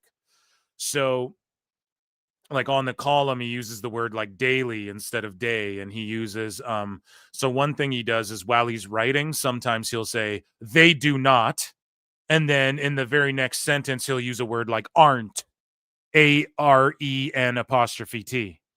And it's I'm not one of these hoity-toities where you can't use words like can't, don't, and aren't instead of are not, do not. But if I was editing that, I'd be hey, pick one or the other. Unless you're putting emphasis on something here that you really want to, unless you're putting emphasis on something you're really trying to get over with the cannot, I would fucking punch that up a little bit, dog. Who's editing this? Clearly not Dave, because we know he just does run on sentences and I don't know. So the spell check's the thing, just saying. You don't even need spell check. You just slap it into Google. It'll tell you. I digress. He writes this article, though, making excuses. And then Meltzer said what? Was dude, what are you going to fucking come after me? I've pulled Dave's card on this already. And then he dropped a clip of Dave being making these same fucking excuses. But then the guy was Dave didn't write this article, blah, blah, blah. And that is true. But you got hired there for a reason to write articles like this and defend Tony Khan. That's obviously why they hired you to do that. We'll break that down more on Thursday, but it was quite cute. And again, there's just built-in excuses already. When you go on F4W online, I have pop-up and ad blockers on and shit, and these motherfuckers site just glitches out. So I'm not even going to attempt to click on there and read through point by point. I implore you all to do it and come up with your own assessment. We'll talk more about it, and we will dive deeper on Thursday's Dave Meltzer Dumb Moment of the Week show. 8 p.m. Eastern, 5 p.m. Pacific. But to top things off here, we have a AEW After Dynamite, Tony Montana. So on last Wednesday's live show, we reacted to the 2-minute video, of Wilson Fisk over here. And, Tony Montana was in his, white suit, and he's okay, so. And, he gives this spiel about, and there was air conditioning in the background and whatever intern or whoever they had using the fucking camera, just really, they don't know shit about production whatsoever in AEW. Even in their little social media posts, notice how even WWE's social media Instagram videos and shit are on point, But after That Dynamite, Tony Montana comes out and thanks the crowd for being hot all night and says AEW will return to the Seminole Hard Rock in Hollywood, California. The Seminole Hard Rock. How many seats in the Seminole Hard Rock in Hollywood, Florida? 7,000 person capacity. And they had how many in there? 2,000 if they're lucky. Let's take a look at Tony Montana here.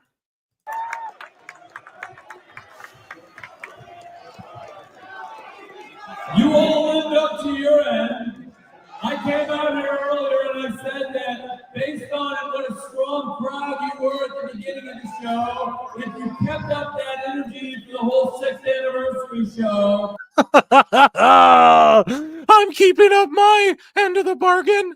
If you reach under your seat, everybody, I put an Uzi under every sheet. Every seat. We're going to have a shootout. But first, let me get to my office. There's something I gotta do first. I promised that we would be coming back here to the Hollywood Hard Rock. Hollywood, known for Colombians. Me and Andrade had a great time this evening.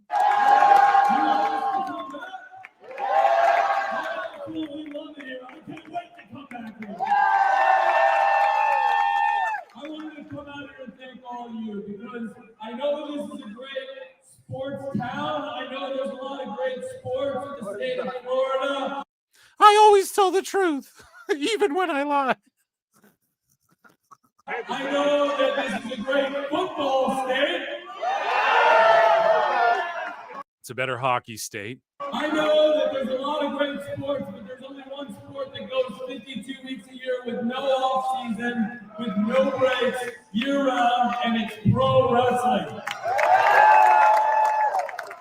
It's only possible to do this 52 weeks a year because of all of you supporting us year round. Thank you very much. I'm Tony Montana. You're fucking with me. You're fucking with the best. We're the best. Wrestle Dream forever. His dad comes out. Oh, Wrestle Dream forever. Jesus. It's not only possible to keep this thing going 52 weeks a year. Because you already said that part. Great professional wrestlers in the back. Is there the best? And you're fucking with me. You're fucking with the best. And the women and men in the truck, in the back, around the ring here now. Please, Hollywood, Florida, let's give it up for the crew. And never get high on your own supply. I'm Tony Montana. You've been great. Say hello to my little friend.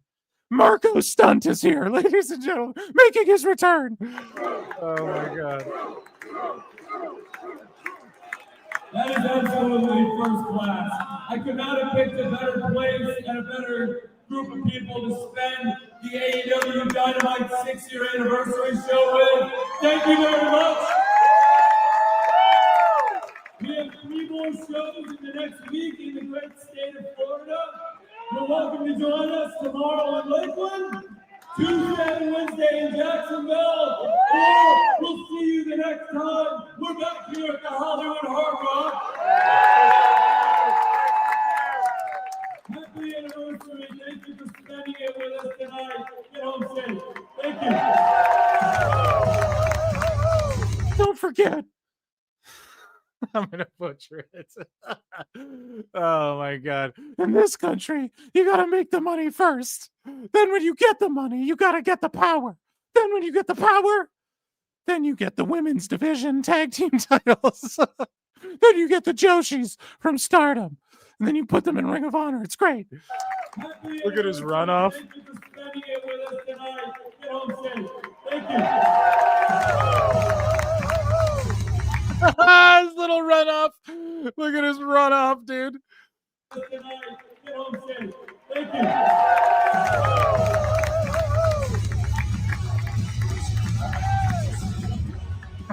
What's this? One more time. The runoff is the best part. The runoff is the best part. Oh.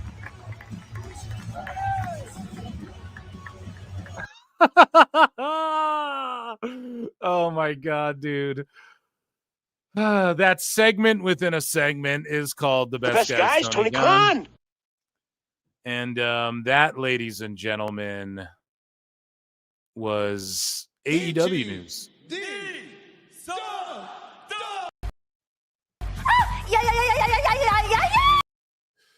That was funny. I may have botched earlier and played that for WWE news as well, but who gives a shit? Here we go. Let's check in with chat here. What do we have left tonight? We got sickos. Everybody stay locked in here. We have some sickos to get to. This one is a two-parter, I suppose. This was posted. I just bookmarked it swiftly. I didn't really dive deep into it before the show, but I didn't aggregate the info, I suppose. Justin Booth for 5. Hello. Thank you, buddy. Guys, Tony Khan. Appreciate you, man. And a new member, if I'm not mistaken, right? So if Tony Khan finally wised up and hired an actual booker to book AEW, who should Tony choose as the booker? Here's the thing. I like this question because people go, well, what would you do? And it's like, man, over the years, people have offered so many fucking solutions. Even when the company started, man, it's not like get Hulk Hogan and Bischoff back in there to run amok. Thank you for your super chat, by the way. Let me fucking acknowledge you for that one. Acknowledge me. Justin Booth. But it's like, who do you fucking put in there now is the question. Like, after all this time, like, okay, you stick anyone in there. It's fucking TNA. It's lower than TNA. Like, what can you do? It's got to, like, go through, I think, multiple stages of, like, change and then rise from the ashes like a phoenix, to steal a quote from Evil Dose, who I'm sure heard that somewhere else. We all have, right? I think that was Stan Lee in the Dark Phoenix saga. No. Who would you put in there now? I don't even fucking know. Like, who would change? I mean, okay, they changed the booking. I think the key thing is, like, you have to do certain things, like disappear for 6 months to a year. Maybe change the name. Maybe not, because you have some history there, 6 years of history. Completely reinvent the way you're perceived and shit. That's just going to take time. It's just the time. But at the beginning, nobody knew Tony Khan was going to be the shits like this. And at the beginning, I think when you had Rhodes and some of these minds in there, it's just obvious that Tony started listening to certain ones over other ones, when the ones that he listened to less were the fucking ones he should have been listening to more. And the ones he listened to more, he should have been listening to way fucking less. I think that's what happened. And it's not even a matter of, like, here's the thing. Look, if I had Tony's money and I wanted to get, and this would just be me before looking at AEW in hindsight, this is what I thought was going to happen when AEW became a company. I thought this is what was going to happen. I thought Tony Khan was going to just lay in the cut and maybe pitch his ideas, or like, hey, I really want this guy world champion. I see something in him. I'm a billionaire. Trust me, pal. But then he'd lay in the cut and let people, like, get him there. That's what I would do, man. I don't know whether it's like, I'm just like throwing random, like, you know, you assemble a team like Kevin Nash. I won't even go with like Cornette and shit, you know, whether, let's say it's like Kevin Nash. Let's say you poach Paul Heyman or something and like someone else. Maybe it's got to be, and there's not one guy. There's always got to be one guy that everybody definitively listens to, though. Like, the buck stops with this one person. And like, if I could, like, if I had that much money, I'd make a play at Paul Heyman, and that would be my guy where the buck stops with him. But I would have other people, maybe not too many cooks in the kitchen, but, and if you're a Tony Khan, let's say you're like, oh, I really want to get this Orange Cassidy guy over. Okay, let someone else who knows how to get some childish gimmick shit over with the kids figure it out for you and book it out for you, or just lay it out. Because this is the thing too with Tony Khan. He lays shit out. Like, we know he has that fucking, one of the clips that gets sniped out of 10 minutes of Tony Khan is when he pulls out his spreadsheet He doesn't like that people make fun of that because it's so ridiculous.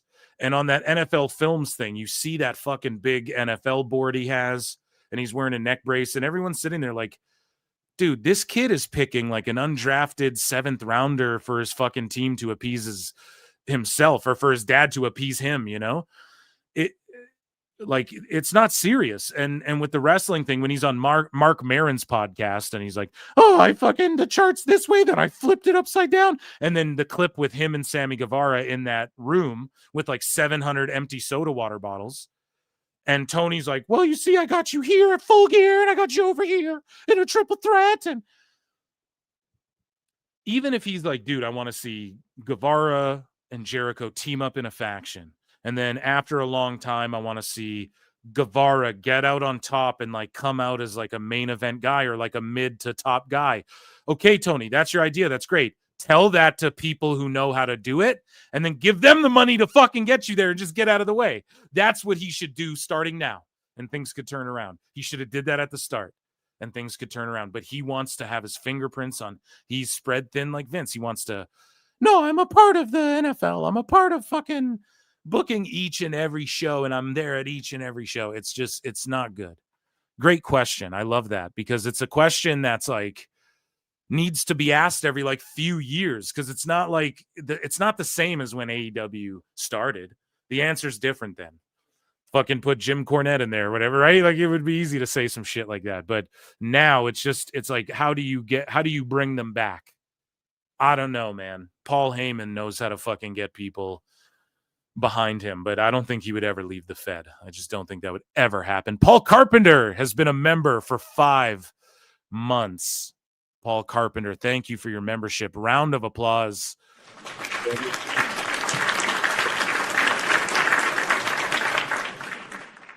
Tony Khan is not the one doing the data analysis on the 7th round pick. Yes, people in his company give him that info. Exactly. Anthony J says, my advice, you go off TV, take a lot of time off. I'm right there with you, buddy. That's the move, dude. You get people to be your talking figures. You get an authority figure. Yeah, exactly. That's the other problem. There's nobody. All you ever see is like Tony Khan's in an office arguing with MJF. You don't actually see him like fucking, you don't see anyone in charge. Like the Buck, even in kayfabe, the Buck stops with who? Tony? The guy who came on camera and was like, I feared for my life. That fucking guy. What are you talking about? You need like at least a Nick Aldis. They had Regal. They could have did it there. They got Jerry Lynn like having matches again and shit. Jeff Jarrett's right there. He could be your guy right there. They just don't do it. They just choose not to do it. So yeah. Okay. We have more. We have a sicko segment to get into. So let's hydrate for this. There's going to be some reading involved. It's a Saturday night. Hopefully everybody's having some good libations or just chilling, whatever you're doing. I appreciate you all, 300 of you across X and YouTube, roughly, give or take right now. It fluctuates, but we're tickling 300 tonight, which is a great, great, great turnout. I appreciate you all. And the replay will be at youtube.com/@prowrestletimes. We're almost at, I think, 2,200 subs over there, or 2,100, one of those. And then on the main channel, Pro Wrestle Clips on YouTube, we are almost at 7,200 subs. You guys fucking rule. So thank you for that. Yeah, so we have, well, we'll get into it. I'll do the whole intro in one sec.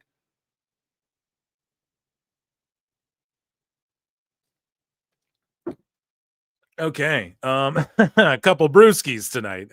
Got an empty house, so at this junction. Okay, so ladies and gentlemen, we will head over here to Phil Marks' book, My Yarks.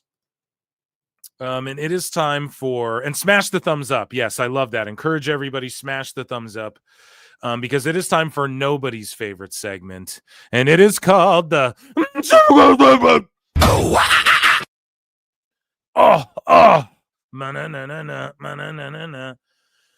So this guy, Lob City Leo, posted, love how ratings only matter when it's convenient. So again, we cleaned up the sicko segment. We're not about to bookmark every fucking sicko who goes, Andrade sucks, and then Andrade rules, and then Andrade sucks, and then he rules.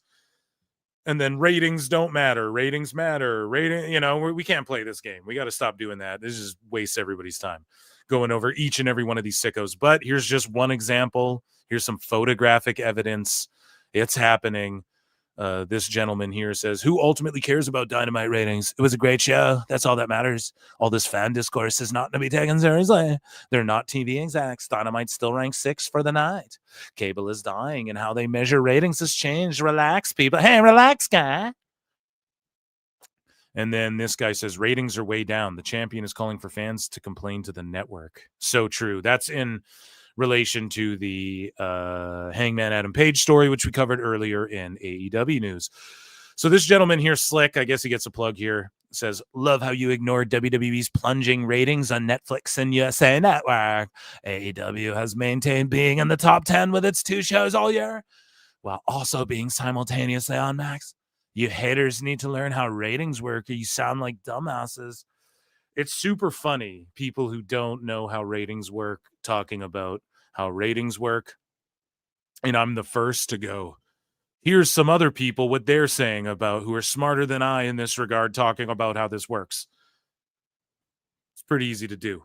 But it's just like people, it's really weird, man. It's just people who are so diehard for AEW. It's fine. I mean, they must feel backed into a corner, right? I'm trying to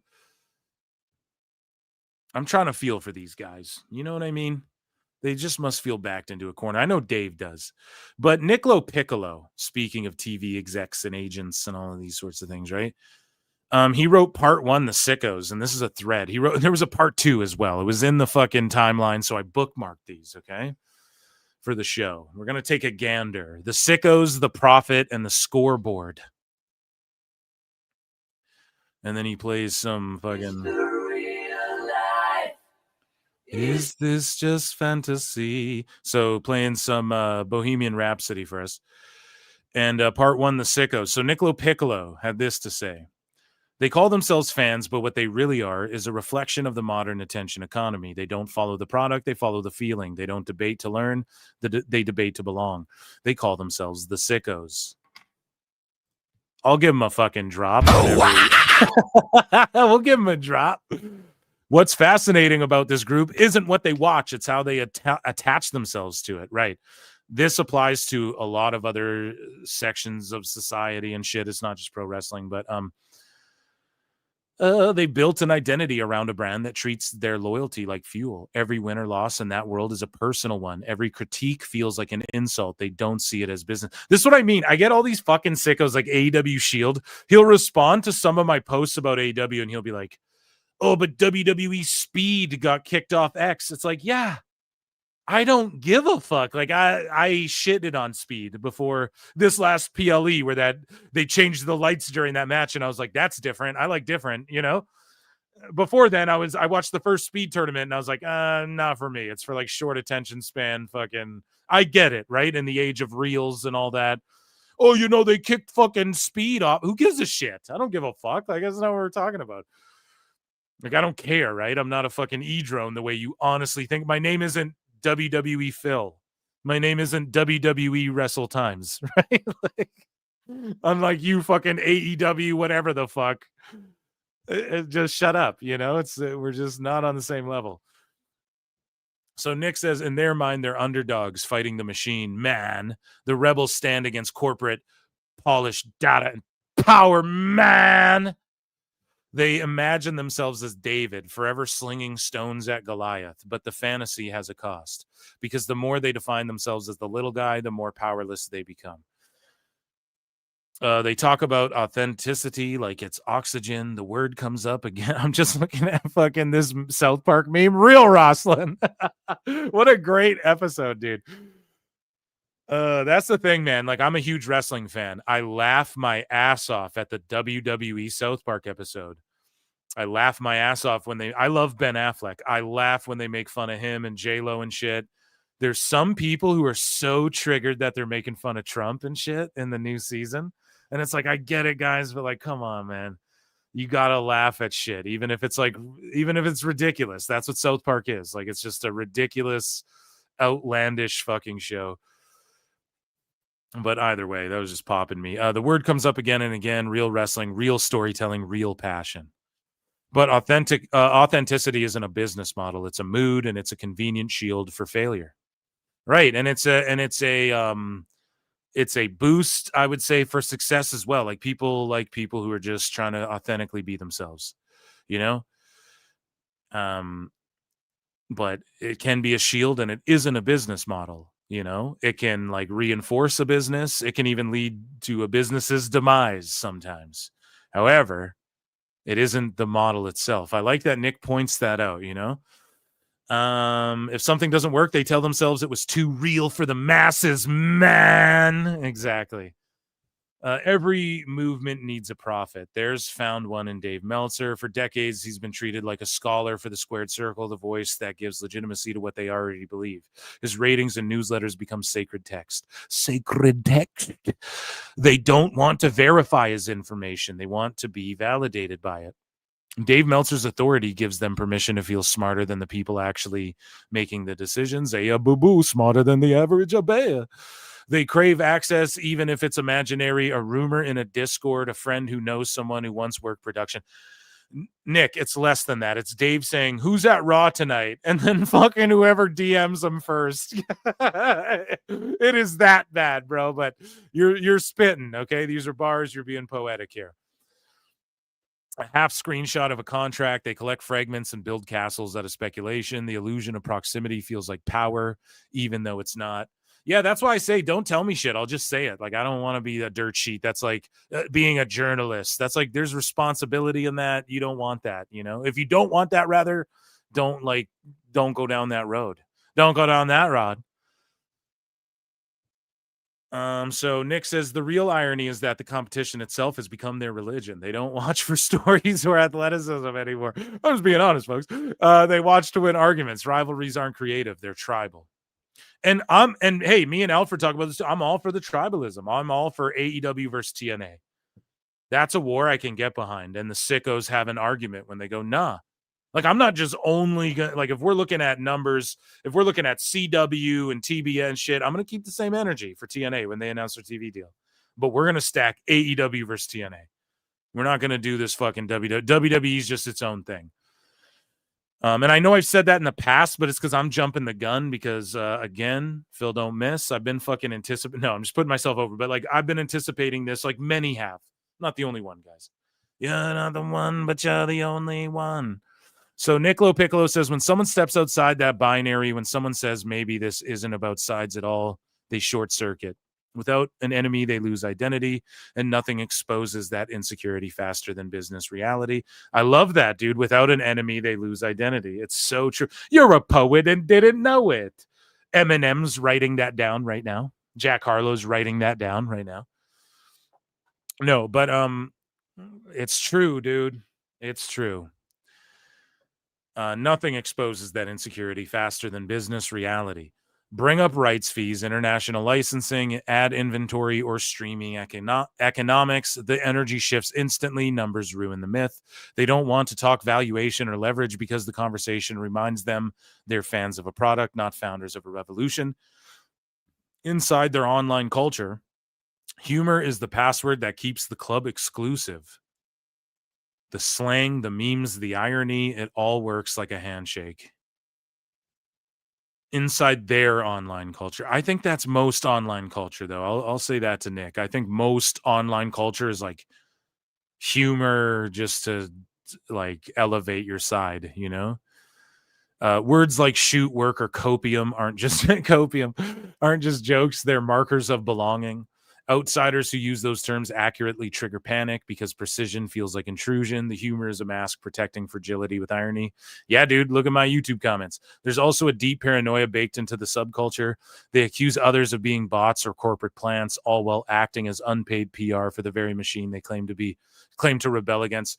Yeah, it's because they're fucking bots, dude. Like, they're NPCs, so to them it's just projecting. And I don't like to throw it around too much, like these fucking bots and NPCs, because it's like the dead internet theory. I'm not like this big conspiracy theorist over here, but like dead internet theory is interesting, and I just believe it's more true than it isn't. You know what I mean? As far as like all these I already know too that all these companies, like when I've used this example a billion times. The show She-Hulk comes out. We all agree it's shitty. But then there's like 80 million Stan accounts with fucking 30,000 followers or 3,000 or 10,000 followers that all fucking are standing She-Hulk, the worst show ever made. Like, yeah, I get it, man. I like to defend comic book shit too. I'm a big, I defend that shit. We had to fight hard to get that shit taken seriously. Now fucking people love shitting on it. I defend it, but it's like She-Hulk, you can't defend that in a lot of aspects. Maybe there's a couple episodes in there, but it's like, where did these accounts come from? So these big companies do that. Every big company, from McDonald's, I'm sure, to NFL, to fucking Sony, to fucking name a company, I'm sure they have these paid Stanek. In fact, like, I mean, there's research that's been done that these people, what they'll do is they'll pay people to create accounts so that they don't get flagged. Like, it's a real person who will verify themselves, but they were paid to do so that it can't get flagged as a bot account and shit. Maybe I go too deep on the YouTubes on that in the dead internet theory and all that stuff, but hey, it's worth looking into. And so it's just projection largely, because it's bots calling other people bots is the greater point here. So Nick says they can't accept that they're outraged. And again, this applies to there's sickos in every aspect of like the internet and shit.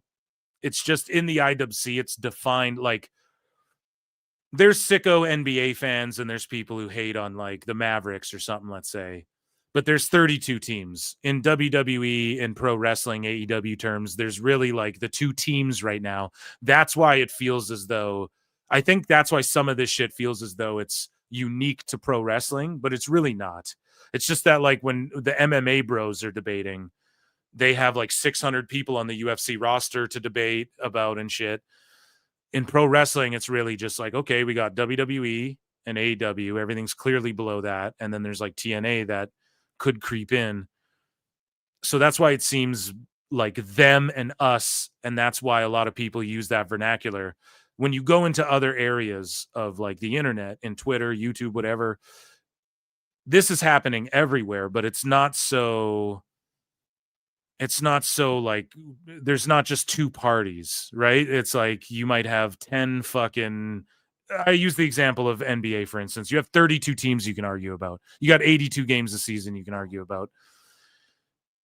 With pro wrestling, it's just like, okay, you have Dynamite, you got Raw, you got SmackDown, you got Collision, you got AEW, and WWE are paying the most. There's two clubs to really argue about here. Hopefully that makes sense. Anyways, Nick says, and what truly sends me over the edge isn't mockery, it's professionalism. A calm, matter-of-fact tone hits them like a weapon. They're wired for chaos. They need yelling, all caps, emotional escalation. A calm, matter-of-fact tone hits them like a okay, did you double post? Oh, he's dropping poetry, dude. I'm a poet. A calm, matter-of-fact tone hits them like a weapon. They're wired for chaos. I'm Niccolo Dice Clay. They need yelling, all caps, emotional escalation. So when someone speaks in measured sentences with industry fluency and detachment, they hear it as arrogance. What they're really hearing is competence. Fucking right on the head. When I started my Twitter, I tried to do like the intellectual debate shit with people. It's like, no, you got to just, he's so spot on. You got to just be funny and troll and shit. This is all. It's how you really fucking hit them back. The heartbreak of it all is that every time one of their heroes leaves or disappoints them, they experience it as betrayal. Their parasocial bonds are so deep that when a favorite performer contradicts the mythology, the grief turns into fury. They can't mourn quietly. They have to punish someone. The louder the meltdown, the safer they feel. What we're watching isn't just fandom. It's the emotional infrastructure of the internet. Rumors become truth. The truth becomes gospel. Outrage becomes currency. They aren't reading news. They're performing it. They need the noise because silence would mean reflection. And that's the irony. To be continued in part 2. So we have a part 2 here. I'm going to rip through it because fuck it. I'm compelled. I'm interested. Right? Let's get into it right here. So what the prophet and the scoreboard, part 2. So let's see what it is. Oh, yeah. Ooh. Ooh, yeah. Ooh, yeah. I'm just a poor boy. Nobody loves me. He's just a poor boy from a family. Oh, shit. Okay, so everybody hydrate. This is a hydrate break. Drum roll, please. Okay.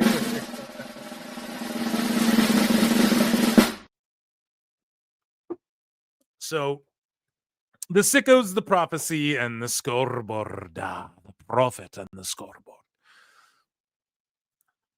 The sickos were never the revolution. They were the reverb noise pretending to be a movement, noise pretending to be a movement, passion without understanding. They mistake proximity for power and hashtags for history. Evolution is a mystery, but the business doesn't move at the speed of hashtags. It moves at the speed of contract, strategy, and capital. If the feed ever quiets when the numbers come in, one side still has a business to run. The rest go back to posting about the empire they swore they'd overthrow, and the machine keeps printing money. Big wheels keep on turning. I have a song for every tweet he put out. He has a fucking GIF. I got a song for every. No, they built their movement around profit, and his name was Dave Meltzer. Around a profit, and his name was Dave Meltzer. Nick, I think it's more than just Dave. I think it's fashionable to hate on Dave. That's why everyone's fucking doing it now. I think that it's more than just Dave, though. It's a lot of the fucking media. Like, there's people who work in AEW now who had, like, voices on podcasts people were listening to that they trusted and shit that, you know. Nick says they built their movement around a prophet. Okay, for decades he's been treated like a scholar to this. Is he repeating? Is this a rewind? It's poetry, though, folks. Okay, treated like a scholar of the squared circle, the voice that gives legitimacy to what his audience already believes. His star ratings and newsletters became sacred text. Okay, we read that. His word became the operating system for an entire generation of online fans who confuse commentary with comprehension. I was conscripted into this debate because the bleed from myth to marketplace now crosses my lane. While Meltzer and his imitators kept scorecards of work rate, real capital was being deployed, bundled media rights, global touring, live integration, and international streaming. And here's the thing. Can I just say this? And not to like defend Vince McMahon, but even Niccolo Piccolo would tell you, if you ask him, he'll tell you, like, Vince was in the fucking way of a lot of shit for a lot of people during his time. And now that he's out of the way, you're seeing it. How many guys are in Street Fighter? Everybody's taking off doing movies and shows and shit. And Hollywood's working around that, right? They may have done that sooner if it was, you know, if Vince wasn't like protective and doing shit the way he ran his business. However, if it wasn't for the way Vince ran his fucking business, we wouldn't be where we at now, right? And Niccolo Piccolo wouldn't be writing shit about WWE. So again, Vince, the controversial shit aside, I mean, just that alone. I mean, you have to give that to Vince too. It's not like because Triple H is the booker now. Fucking Roman's a huge star or whatever, you know, Roman's doing movies because what, Triple H is booking Raw now? It's not like that. It's because of the way Vince did shit. And so it's an interesting time. I don't know. Interesting perspective from his part, right? But he says an international streaming partnerships that turned a once niche product into a multinational growth engine. When Fanatics assume global event merch operations, and when Netflix delivered 4.9 million global views on Raw's streaming debut, those weren't symbolic milestones. They were structural victories that rewrote leverage. What finally gives me confidence in this analysis is the real scoreboard. Since WrestleMania 39 distribution has expanded across every major platform, USA, CW, Netflix, and ESPN PLEs, live events have become global commerce engines, record gates in London, Berlin, Perth, and Lyon, proving the model.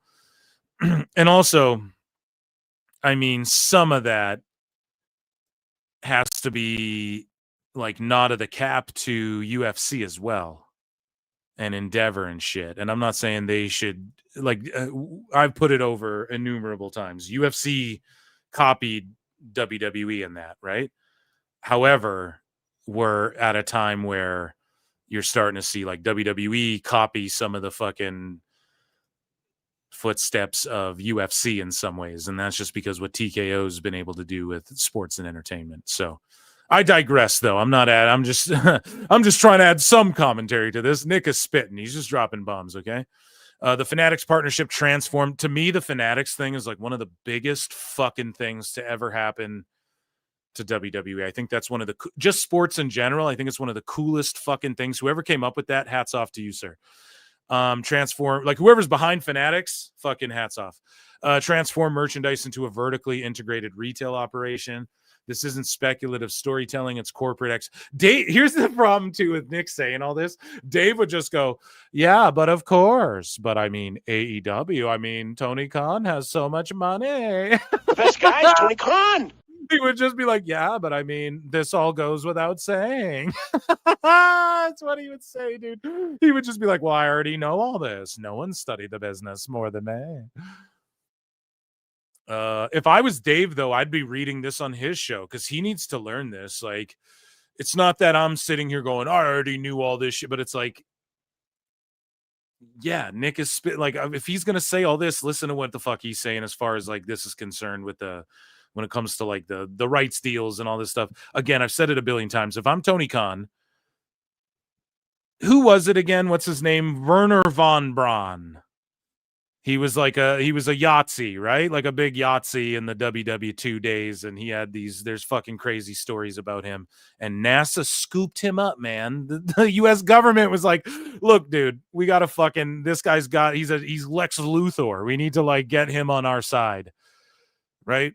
Speaking of comic books and shit, it's like a supervillain story in and of itself. I'm not saying Niccolo Piccolo is a Yahtzee or anything. Maybe that was a bad fucking, but the way they view this guy, he's like a supervillain. He's like fucking Brainiac plotting against them. No, I would swoop in and scoop this guy. Nick's probably like, shut the fuck up. I don't want that, but it's like, I would swoop in. I'd offer this guy so much money and be like, bro, you clearly got your finger, like what's going on, consult with us. Let's figure this out.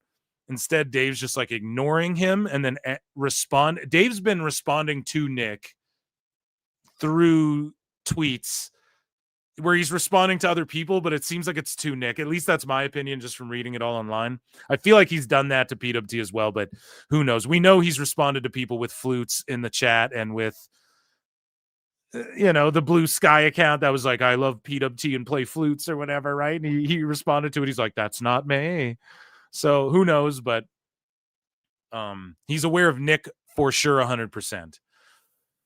So the financials confirm what the noise obscures. The synthesis of scripted spectacle and sports infrastructure is compounding. EBITDA up. Cash flow strengthening, rights multiples expanding.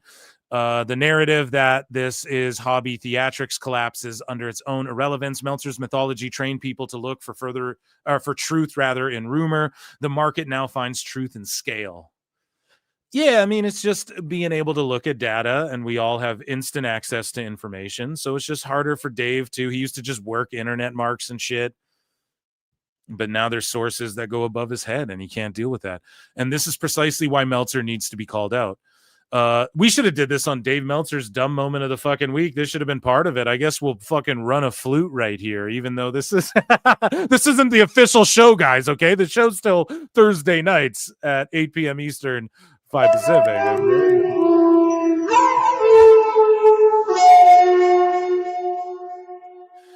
Dave Meltzer's influence no longer stops at commentary. It distorts perception, valuation, and leverage for the very performers and executives who live inside the actual business. I've been thanked personally by people saying, no, you're doing the right thing calling Dave out. He fucks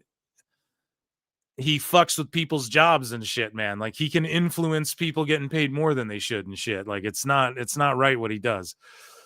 By people who fucking, who've put their bodies on the line in that fucking squared circle. So Nick's spot on about that as well. The problem isn't that he's wrong. It's that too many still mistake him for being right. When misinformation crosses into marketplace consequence, silence becomes complicity. Here's the thing. I think less and less people view him as right. And that's all right with me because he's my fucking stuttering John. So Nick says, I don't work for the company. I represent top tier talent who understand that relevance isn't an argument. It's data. It's contract sale, licensing breadth, the sustained global demand. RIP Nipsey Hussle. The machine doesn't need validation from newsletters or algorithms. It prints its own. If the feed ever quiets. It's not because the story stopped. It's because the scoreboard spoke. Let's play this. He's got the fucking song going. He's scoring his fucking Twitter rant, dude.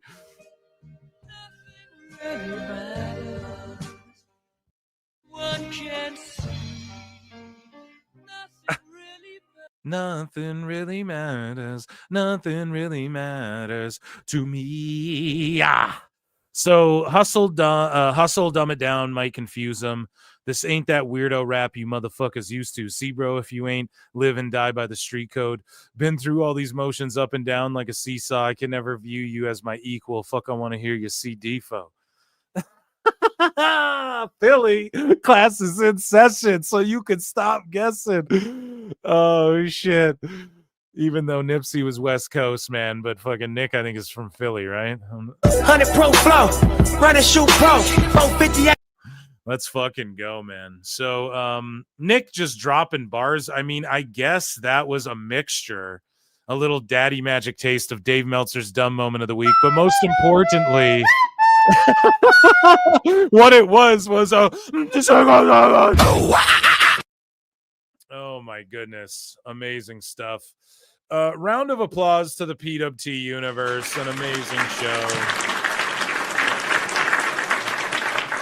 3.5 hours. Ladies and gentlemen, Monday is Member Monday, so make sure you become a member. It's only 99 cents. If you join Patreon, I'm watching Tough Enough, and I'm doing all these other fucking dope videos. Make sure you're on there. I have another Tough Enough episode. I dropped 2 the other day. I'm dropping another one tonight or in the morning. It will be up, I assure you. But yeah, I've been uploading more videos. And if you're a member of this channel or a patron, you get access to Member Monday shows. Those are fun as fuck. Okay, membership's only 99 cents Canadian, okay? And then Wednesday, we're going live at the same time. I think we're going to do a run-in Tuesday for Title Tuesday. Title Tuesday versus Showdown. We got to do it, even though it's not called Invasion. I think we've been hyping it up enough, so we'll likely do that unless something comes up, okay? I do get pretty fucking busy those days. I also have a really cool... I have a really fucking awesome pod coming up with... I don't want to say it and jinx it, but I think we got it locked in for Wednesday before I go live. Someone who streams with Vince Russo a lot. There's a teaser, okay? It's coming on PWT Pod. It'll be a fun time. I'm linking up with Husey this week as well, guys. That will be maybe on the Phil Marks Out channel, maybe on some wrestling shit. So make sure you're just checking out. Click a link down there. Just go look in the description. You find all my shit. I appreciate you all so much. Thursdays, 8 p.m. Eastern. 5 Pacific. I believe that's the right time. It is. Dave Meltzer, Dumb Moment of the Week, every Thursday. It's my new show, new podcast. You can listen to it on streaming, wherever. And it might not be up on like Apple and all that yet, but it will be.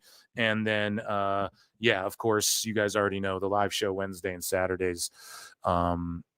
It's been an amazing time. Round of applause for everybody in the PWT universe. And until next time, I'll see you in the Upside Down. I've been your host, Phil Marks, by the way. Love you guys. I'll see you in the Upside Down. Down. Peace. It is a fast-acting viral strain that infects the host immediately, and upon getting sick, the infected will become racked with coughs, sweat profusely, and start to get the shivers and chills. There he is, the legend. The man, the myth, the legend. Yeah. You can't literally run a promotion just for the AEW, what do they call them, sickos? Thank you very much, TikTok and AEW. See you tonight. Tony Khan started telling people there's no such thing as long-term booking anymore. It's week to week. The best guys, Tony Khan. We just secured the bag. It's not like I tried to be a character. It was just sort of happened naturally. But it was never something I intended. It was just something that happened because the wrestlers asked me to do things in matches, and I do them.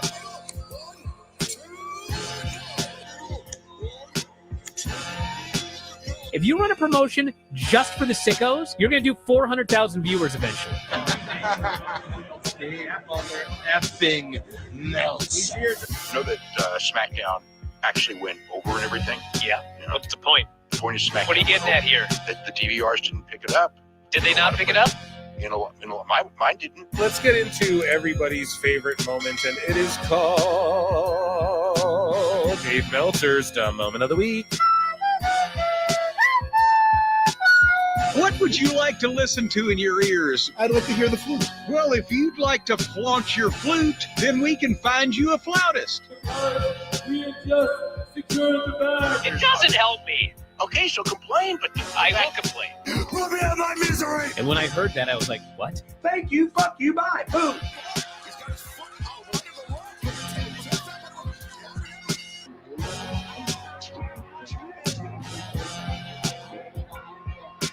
You gotta run a promotion for everybody. The sickos can be the ones that buy tickets first and spend the most money on the merchandise.